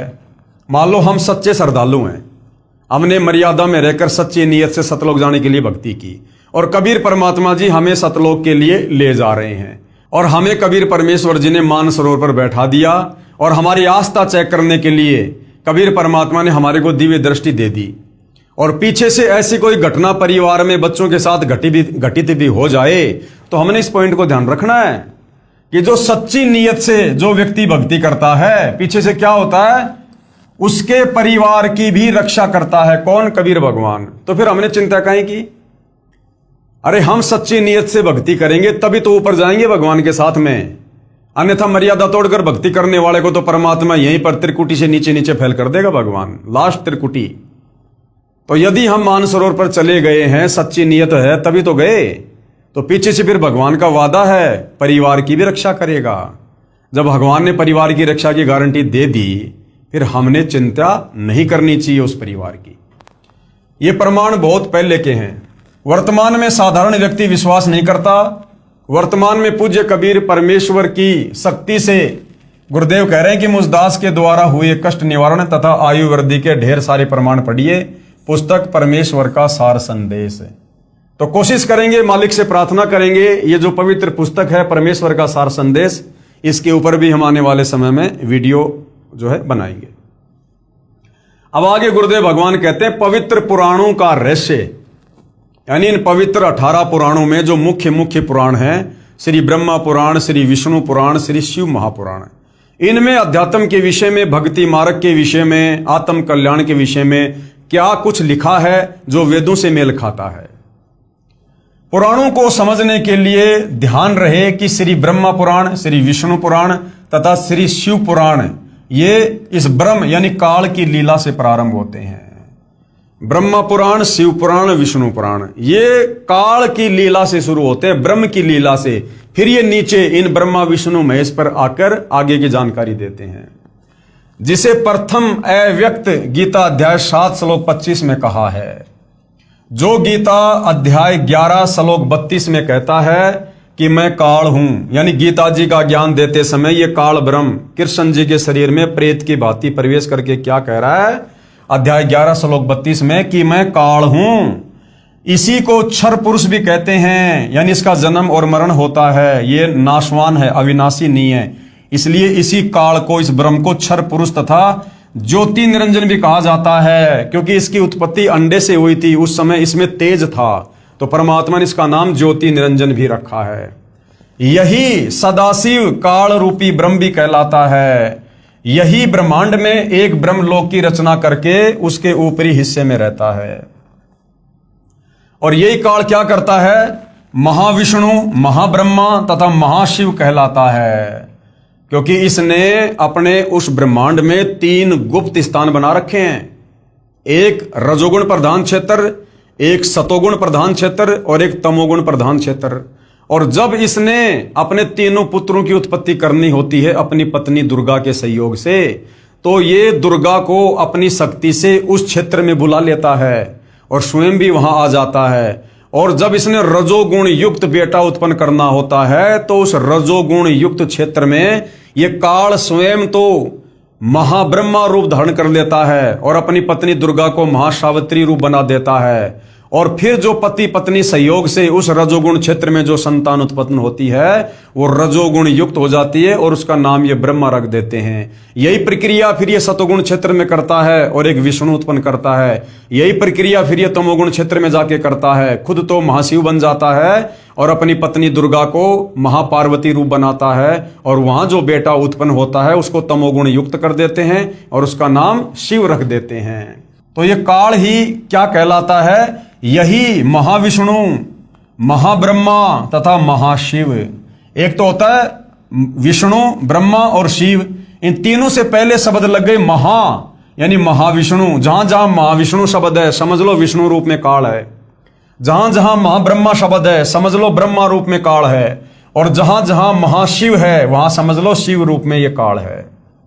यही महाविष्णु, महाब्रह्मा तथा महाशिव कहलाता है। तथा उस क्षेत्र को काशी भी कहते हैं। उसी में रजोगुण प्रधान, सतगुण प्रधान तथा तमगुण प्रधान 3 स्थान बनाकर अपनी पत्नी दुर्गा यानी महालक्ष्मी को साथ रखकर 3 पुत्रों रजगुण श्री ब्रह्मा जी, सतगुण श्री विष्णु जी और तमगुण श्री शिव जी की उत्पत्ति करके अचेत कर देता है। अचेत अवस्था में ही इनकी परवरिश करता रहता है। अब इनकी जो परवरिश है वो कैसे होती है? अचेत अवस्था में, क्योंकि आध्यात्मिक शक्तियां हैं भाई और बहनों। आम व्यक्ति अगर बेहोश हो जाए, अचेत हो जाए, कोमा में चला जाए, जैसे बहुत सारे लोग हैं किसी कारण से कोमा में चले जाते हैं, 5-5 साल 10-10 साल कोमा में रहते हैं, तो उनकी परवरिश कैसे हो रही है? डॉक्टर नलकियों के द्वारा करते हैं। इसी प्रकार आध्यात्मिक शक्ति होती है, उसमें आध्यात्मिक तरीके से उनकी परवरिश होती है। तो जब तक ये जवान नहीं हो जाते हैं तब तक काल के आदेश से दुर्गा इनको अचेत रखती है। श्री ब्रह्मा जी को कमल के फूल पर, विष्णु जी को शेषनाग की सैया पर और शंकर जी को कैलाश पर्वत पर।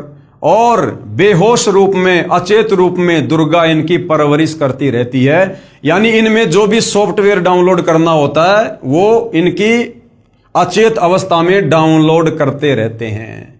अब एक बात बताओ, समुद्र मंथन के दौरान इस काल ने ब्रह्मा जी को 4 वेद दिए और चारों वेदों को ब्रह्मा जी ने पढ़ा। अब बताओ भाई और बहनों, ब्रह्मा जी कौन सी स्कूल में गया था? ब्रह्मा जी कौन सा कॉलेज करके आया था? ब्रह्मा जी के गुरु का क्या नाम है जिसने उसको अक्षर ज्ञान कराया हो, कह ख ग घड़ा, उसको संस्कृत उसको सिखाई हो? उस अचेत अवस्था में काल ने उसके अंदर सब कुछ डाउनलोड कर दिया, उसको पढ़ा भी दिया, लिखा भी दिया, आगे क्या करना तेरे को सब कर दिया, सॉफ्टवेयर डाल दिया उसके अंदर, अब अपडेट कर दिया ब्रह्मा को अपनी सिद्धि शक्ति से। और ब्रह्मा कभी स्कूल में नहीं गया और तुरंत चारों वेदों को पढ़ने लगा संस्कृत भाषा में। तो इस प्रकार से इनकी अचेत अवस्था में काल ने तीनों की परवरिश की। जवान होने पर श्री ब्रह्मा जी को कमल के फूल पर, श्री विष्णु जी को शेषनाग पर तथा श्री शिव जी को कैलाश पर्वत पर चेत कर देता है। इन तीनों भगवानों को यानी ब्रह्मा विष्णु महेश को स्वयं ज्ञान नहीं है कि हमारा उत्पत्ति करता कौन है। इन ब्रह्मा विष्णु महेश को खुद नहीं पता कि हमारा बाप कौन है, माता कौन है। इसकी चेतना तो इनको आ गई काल प्रेरणा से। विष्णु जी ने बता दिया कि मुझे याद आ गया जब मैं पालने में झूल रहा था, छोटा सा था, तो ये देवी मुझे खिला रही थी, ये अपन तीनों की माता है। लेकिन इनके बाप का इन तीनों को आज तक नहीं पता कि हमारा बाप कौन है। अब सोचो भाई और बहनों, आम समाज में जिस लड़के या लड़की को अपने बाप का पता ना हो, लोग उसको किस दृष्टि से देखते हैं। और हम इनकी पूजा कर रहे हैं जिनको अपने बाप का पता नहीं। इन तीनों प्रभुओं को स्वयं ज्ञान नहीं कि हमारा उत्पत्तिकर्ता कौन है। यही काल रूपी ब्रह्म ही विष्णु रूप धारण करके अपनी नाभि से कमल उत्पन्न करके उस पर श्री ब्रह्मा जी को रखकर होश में कर देता है। यही जब चाहे श्री ब्रह्मा, श्री विष्णु, श्री शिव रूप धारण करके दृष्टिगोचर होता है। यानी काल अपने वास्तविक काल रूप में दर्शन नहीं देता, उसने प्रतिज्ञा कर रखी है, लेकिन अपने तीनों बेटों के रूप में या अन्य किसी ऋषि महात्मा के रूप में वो जब चाहे जहां चाहे प्रकट हो सकता है। यह काल अपने वास्तविक रूप में कभी प्रकट नहीं होता, जो काल ने श्रीमद् भगवत गीता जी का ज्ञान देते समय दिखाया था। गीता अध्याय 10 श्लोक 11 में प्रमाण है। श्रीमद् भगवत गीता अध्याय 11 श्लोक 47 और 48 में कहा कि हे अर्जुन, ये मेरा वास्तविक काल रूप तेरे अतिरिक्त न तो पहले किसी ने देखा है, यानी ब्रह्मा विष्णु महेश ने भी नहीं देखा, तथा नहीं आगे कोई देख पाएगा, आगे भी नहीं देख पाएंगे ब्रह्मा विष्णु महेश। ये तो मैंने तेरे ऊपर अनुग्रह करके दिखाया है। ये मुझ ब्रह्म का 1000 भुजाओं व नेत्रों आदि वाला काल रूप वेदों में वर्णित विधि से, जैसे यज्ञ, ओम नाम के जाप आदि से कभी नहीं देखा जा सकता। भावार्थ है कि वेदों में वर्णित विधि से प्रभु प्राप्ति नहीं है, इसलिए ऋषियों, महर्षियों ने वेदों में ओम नाम को प्रभु प्राप्ति का जानकर प्रभु प्राप्ति के लिए यज्ञ तथा ओम नाम के जाप की घोर साधनाएं की, परंतु ब्रह्म के दर्शन नहीं हुए। अब बेचारे ऋषियों को, मुनियों को तत्व ज्ञान का पता नहीं, सृष्टि रचना का पता नहीं, 5वें वेद सूक्ष्म वेद का ज्ञान नहीं। इन्होंने वेदों को पढ़ा, वेदों में एक ओम नाम है। यजुर्वेद अध्याय 40 मंत्र 10 या 15 एक ओम नाम है। गीता अध्याय 8 श्लोक 13 इसमें ओम नाम है। अब इन ऋषियों ने वेदों को पढ़ा। अब वेदों में महिमा तो लिखी है भगवान की, परमेश्वर की, और मंत्र जाप करने का इस काल का। तो ऋषि मुनियों ने इस ओम नाम को, जो काल का मंत्र है, इसी को पूर्ण ब्रह्म परमात्मा का मंत्र मान लिया और लग गए दिन रात एक कर दी परमात्मा प्राप्ति के लिए, भगवान के दर्शन करने के लिए। अब इन बेचारों को तत्व ज्ञान नहीं, इनको सृष्टि रचना नहीं, कि काल को तो श्राप लगा हुआ भाई 1 लाख मानव शरीरधारी आत्मा खाने का, और इसने प्रतिज्ञा कर रखी अपनी पत्नी दुर्गा को, कहा कि मैं कभी किसी को अपने वास्तविक काल रूप में दर्शन नहीं दूंगा।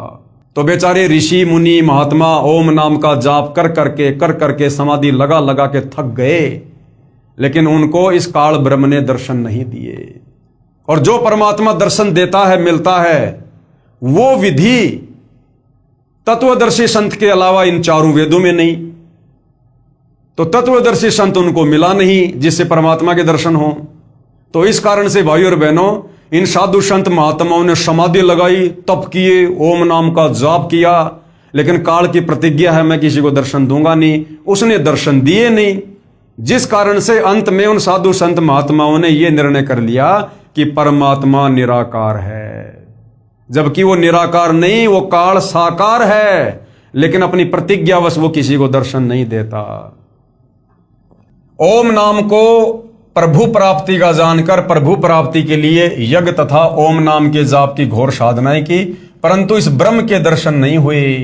किसी ने कमलों का प्रकाश देख लिया, किसी ने शरीर में ज्योति देखी तथा धुनें सुनी, जो काल ब्रह्म का छल है, ये अपने तक नहीं पहुंचने देता किसी की भी सुरती को।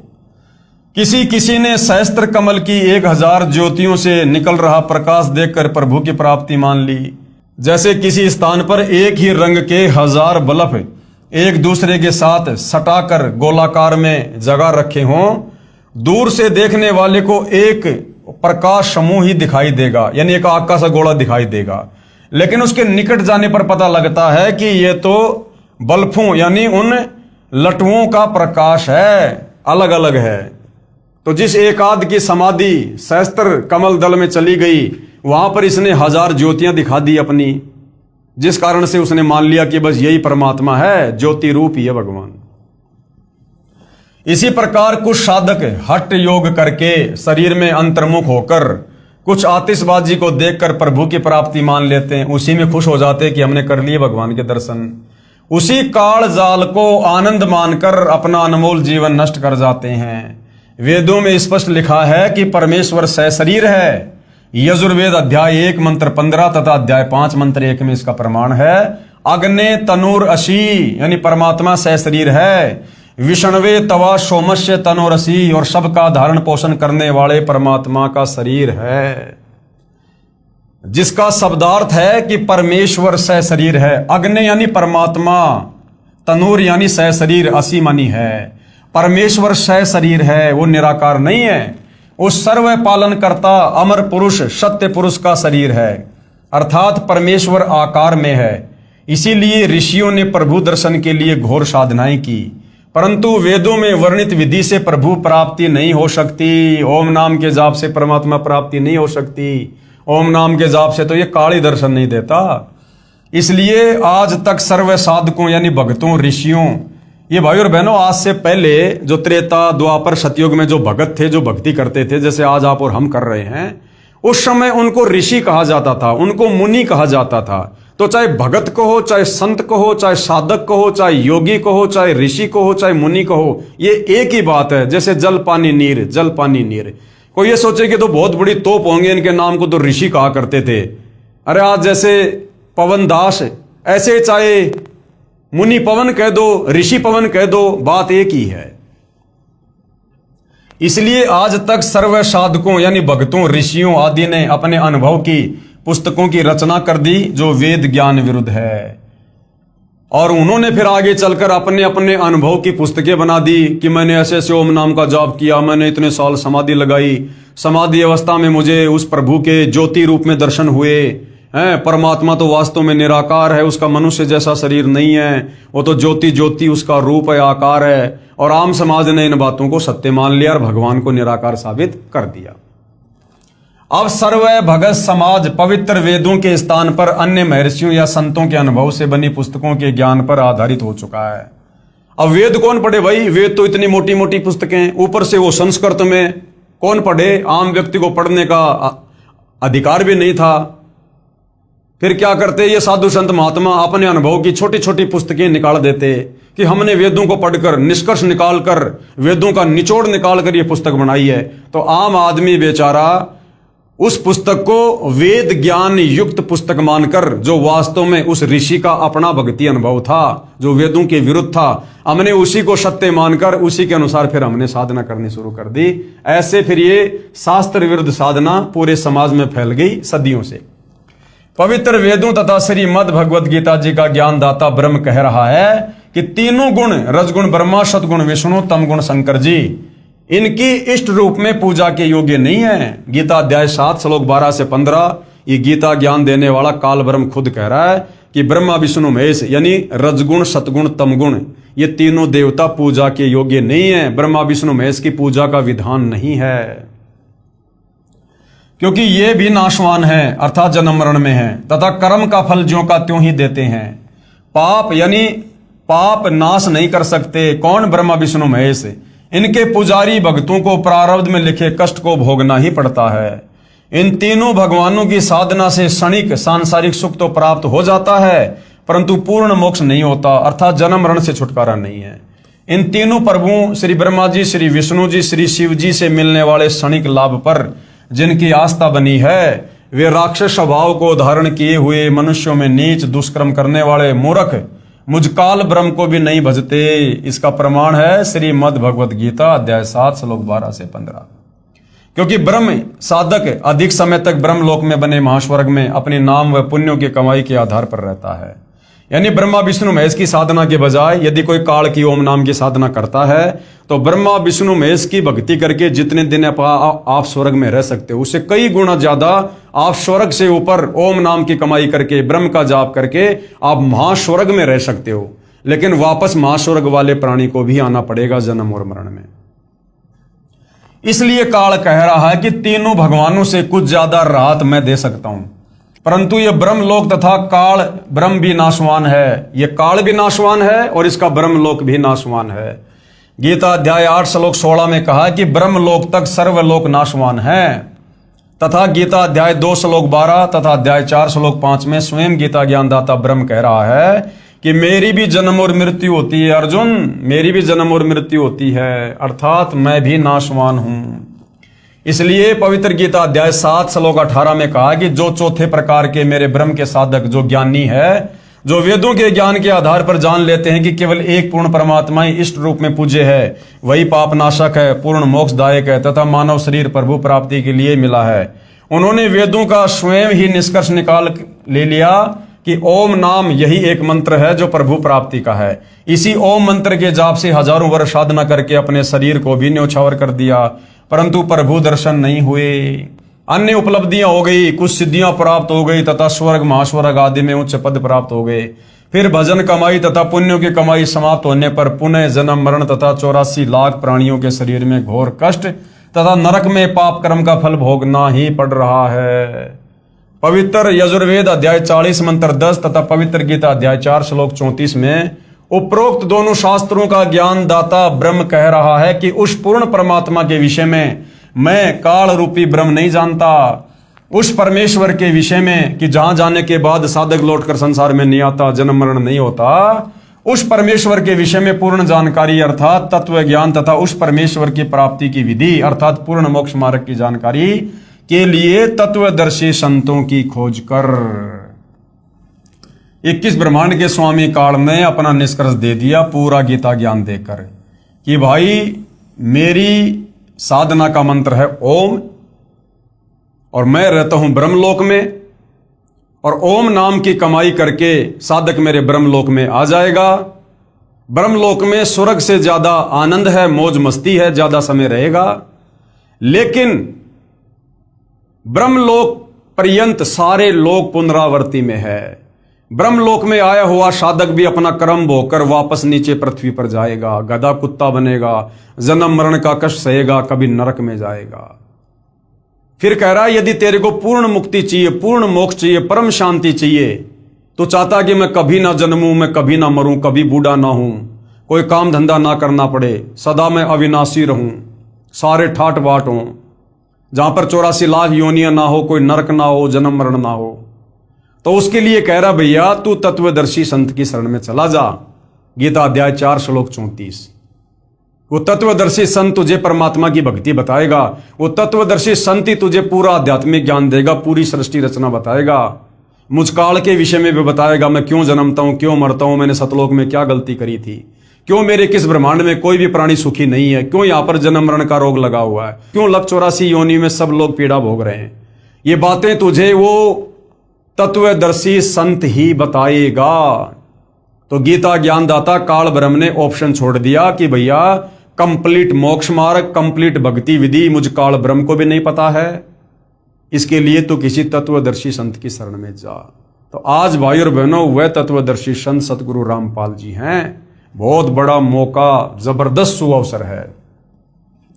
फिर जैसे वे साधना बताएं वैसे कर, उसके पश्चात उस परम पद परमेश्वर की खोज करनी चाहिए, अर्थात सतलोक के लिए भक्ति जी जान से करनी चाहिए, जिसमें गए हुए भगत फिर लौटकर संसार में नहीं आते, यानी मेरे वाले संसार में 21 ब्रह्मांड में नहीं आते, जो सतलोक चले जाते हैं, अर्थात पूर्ण मोक्ष प्राप्त करके सदा के लिए जन्म मृत्यु तथा 84 लाख योनियों के कष्ट तथा नरक की पीड़ा के कष्ट से मुक्त हो जाते हैं, तथा पूर्ण शांति प्राप्त करके शाश्वत स्थानम अविनाशी लोक अर्थात सतलोक को प्राप्त हो जाते हैं। इसका प्रमाण गीता जी अध्याय 15 श्लोक 1 से 4 तत्वदर्शी संत की यहाँ पर पूरी तरह से पहचान बताई गई है, तथा गीता अध्याय 18 श्लोक 62 और ऋग्वेद मंडल 1 सूक्त 24 मंत्र 1 और 2 में। तत्वदर्शी संत के न मिलने के कारण सभी ऋषिजन यानी सभी भगत, त्रेता सतयुग और द्वापर वाले सभी ऋषिजन यानी भगत जन वेदों अनुसार साधना करके भी महाकष्ट में ही रह जाते हैं। इसलिए गीता अध्याय 7 श्लोक 18 में कहा है कि जो ज्ञानी आत्मा है वे है तो अच्छी, क्योंकि प्रभु प्राप्ति के लिए तन मन धन से वेदों अनुसार साधना करते हैं, परंतु वे भी मुझ काल ब्रह्म की अनुतमाम यानी अति घटिया गति अर्थात साधना से मिलने वाले लाभ पर ही आश्रित हैं, क्योंकि वो चारों वेदों का निष्कर्ष निकाल लेते हैं। चारों वेदों में केवल एक ओम मंत्र है, इसी को परमात्मा का मानकर वो तन मन धन से भक्ति पर लग जाते हैं, परंतु ओम नाम के कारण वो ब्रह्मलोक में आ जाते हैं और ब्रह्मलोक से फिर नीचे अपना कर्म भोगने के लिए जाते हैं, जिससे इनका पूर्ण मोक्ष नहीं हो सकता। जन्म मृत्यु तथा नाना प्राणियों के शरीर में तथा नरक में कर्म आधार से कष्ट कभी समाप्त नहीं हो सकता, इस काल ब्रह्म की वेदों अनुसार साधना से। ज्योति निरंजन अर्थात काल रूपी ब्रह्म ने कसम खाई है कि मैं कभी भी किसी को किसी भी साधना से अपने असली काल रूप में दर्शन नहीं दूंगा। इसलिए यही काल रूपी ब्रह्म ही अपने पुत्रों ब्रह्मा विष्णु शिव के रूप में दिखाई देकर नाना लीला करता है, ये चरित्र करता है, जिस कारण से अन्य जन सोचते हैं कि ये लीला भगवान विष्णु ने की है, कभी कहते हैं कि ये लीला श्री ब्रह्मा ने की है, कभी कहते हैं कि ये लीला श्री शिव ने की है। जैसे आम व्यक्ति कहता है कि श्री ब्रह्मा जी की उत्पत्ति श्री विष्णु जी की नाभि से, नाभि कमल पर हुई, उस समय श्री विष्णु जी के रूप में काल ने अपनी नाभि के कमल प्रकट किया था। तो ऐसे ये काल अपने तीनों पुत्रों का रूप बनाकर तरह तरह की लीला करके और भक्तों को भ्रमित रखता है। ब्रह्मा पुराण यानी सृष्टि वर्णन नामक अध्याय में श्री लोमय ऋषि, जिसे सूत जी भी कहा जाता है, इन्होंने अपने गुरुदेव श्री व्यास ऋषि से सुना ज्ञान कहा है कि व्यास जी ने श्री नारद जी से सुना तथा श्री नारद जी ने अपने पिता श्री ब्रह्मा जी से जानकारी प्राप्त की थी। श्री ब्रह्मा जी को स्वयं ज्ञान नहीं कि मैं कहां से उत्पन्न हुआ।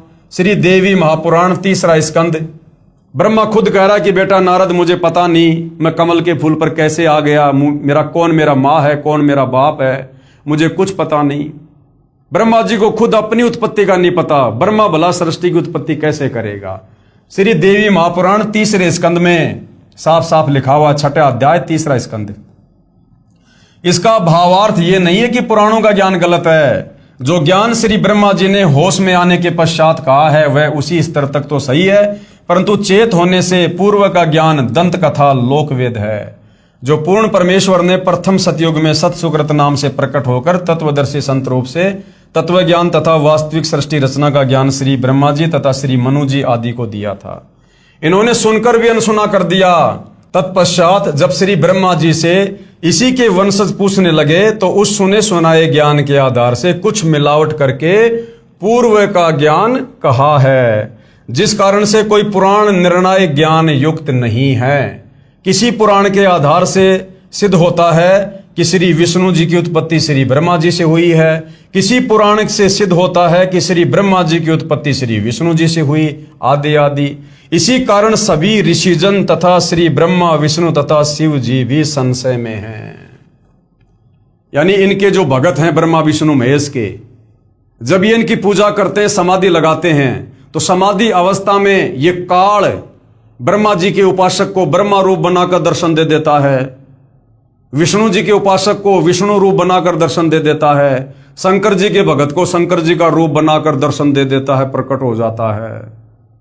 और वो साधक समझ लेते हैं कि बस ब्रह्मा जी भगवान है, विष्णु जी के साधक समझते श्री विष्णु जी परमात्मा है, और आपस में एक दूसरे को सर्वश्रेष्ठ बताकर आगे प्रचार प्रसार करते रहते हैं। और इसी आधार से उन साधकों ने, उन ऋषियों ने आगे चलकर अपने अनुभव की पुस्तकें लिख दी।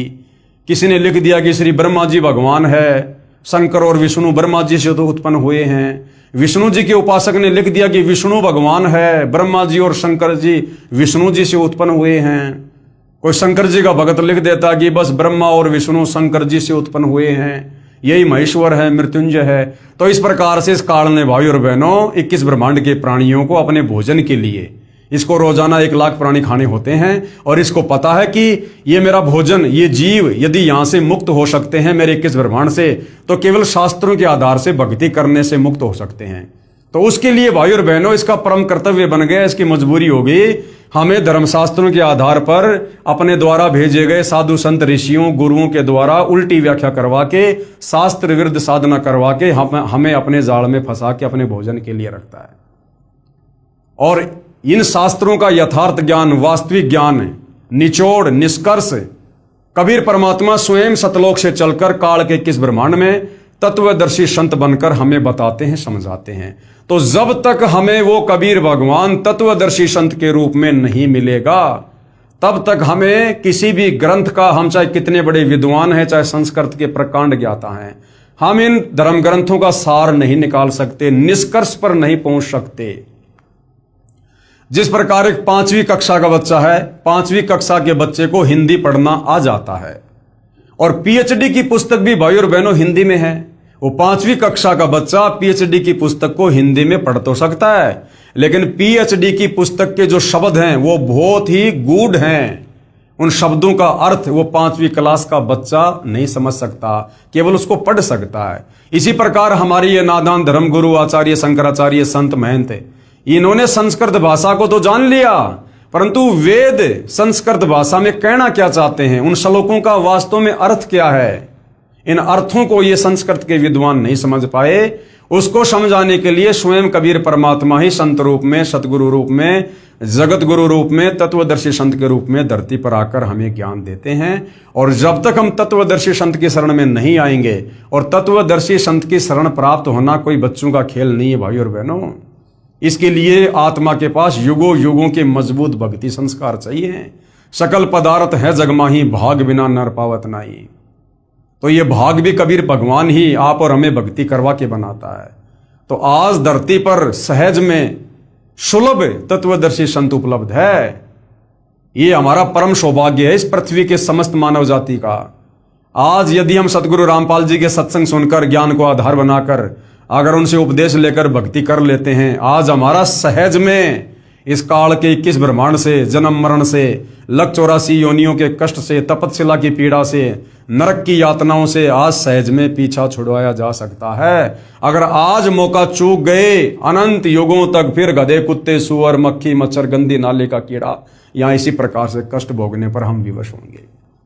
तो भाई और बहनों, ये जो पुराण हैं, इनमें भी जहां तक वेदों के अनुसार ज्ञान है, उसका समर्थन सतगुरु रामपाल जी कर रहे हैं और हमें इनका सार निकाल कर समझा रहे हैं। और जो ज्ञान इन पुराणों में वेदों के विरुद्ध है, वो हमारे किसी मतलब का नहीं, वो किसी साधु संत ऋषि महात्मा के अपने अनुभव का ज्ञान है, जो वेदों से मेल नहीं खाता, वो हमारे किसी काम का नहीं है। तो भाई और बहनों, अगले एपिसोड में हम पढ़ेंगे श्री ब्रह्मा जी तथा श्री विष्णु जी का युद्ध। अब बताओ, ये देवी देवता भी आपस में लड़ते हैं, आम आदमी कैसे इनकी भक्ति करके लड़ाई झगड़े से दूर हो सकता है? ये खुद भी लड़ाई झगड़ा करते हैं। तो अगले टॉपिक में हम इसी विषय पर चर्चा करेंगे और अच्छे से अध्यात्म को जानने का प्रयास करेंगे। तब तक पूज्य गुरुदेव भगवान हम सबको आज्ञा दे, आशीर्वाद दे, सद्बुद्धि दे, हमारा मार्गदर्शन करें। बंदी छोड़ सतगुरु रामपाल जी परमेश्वर जी की जय हो।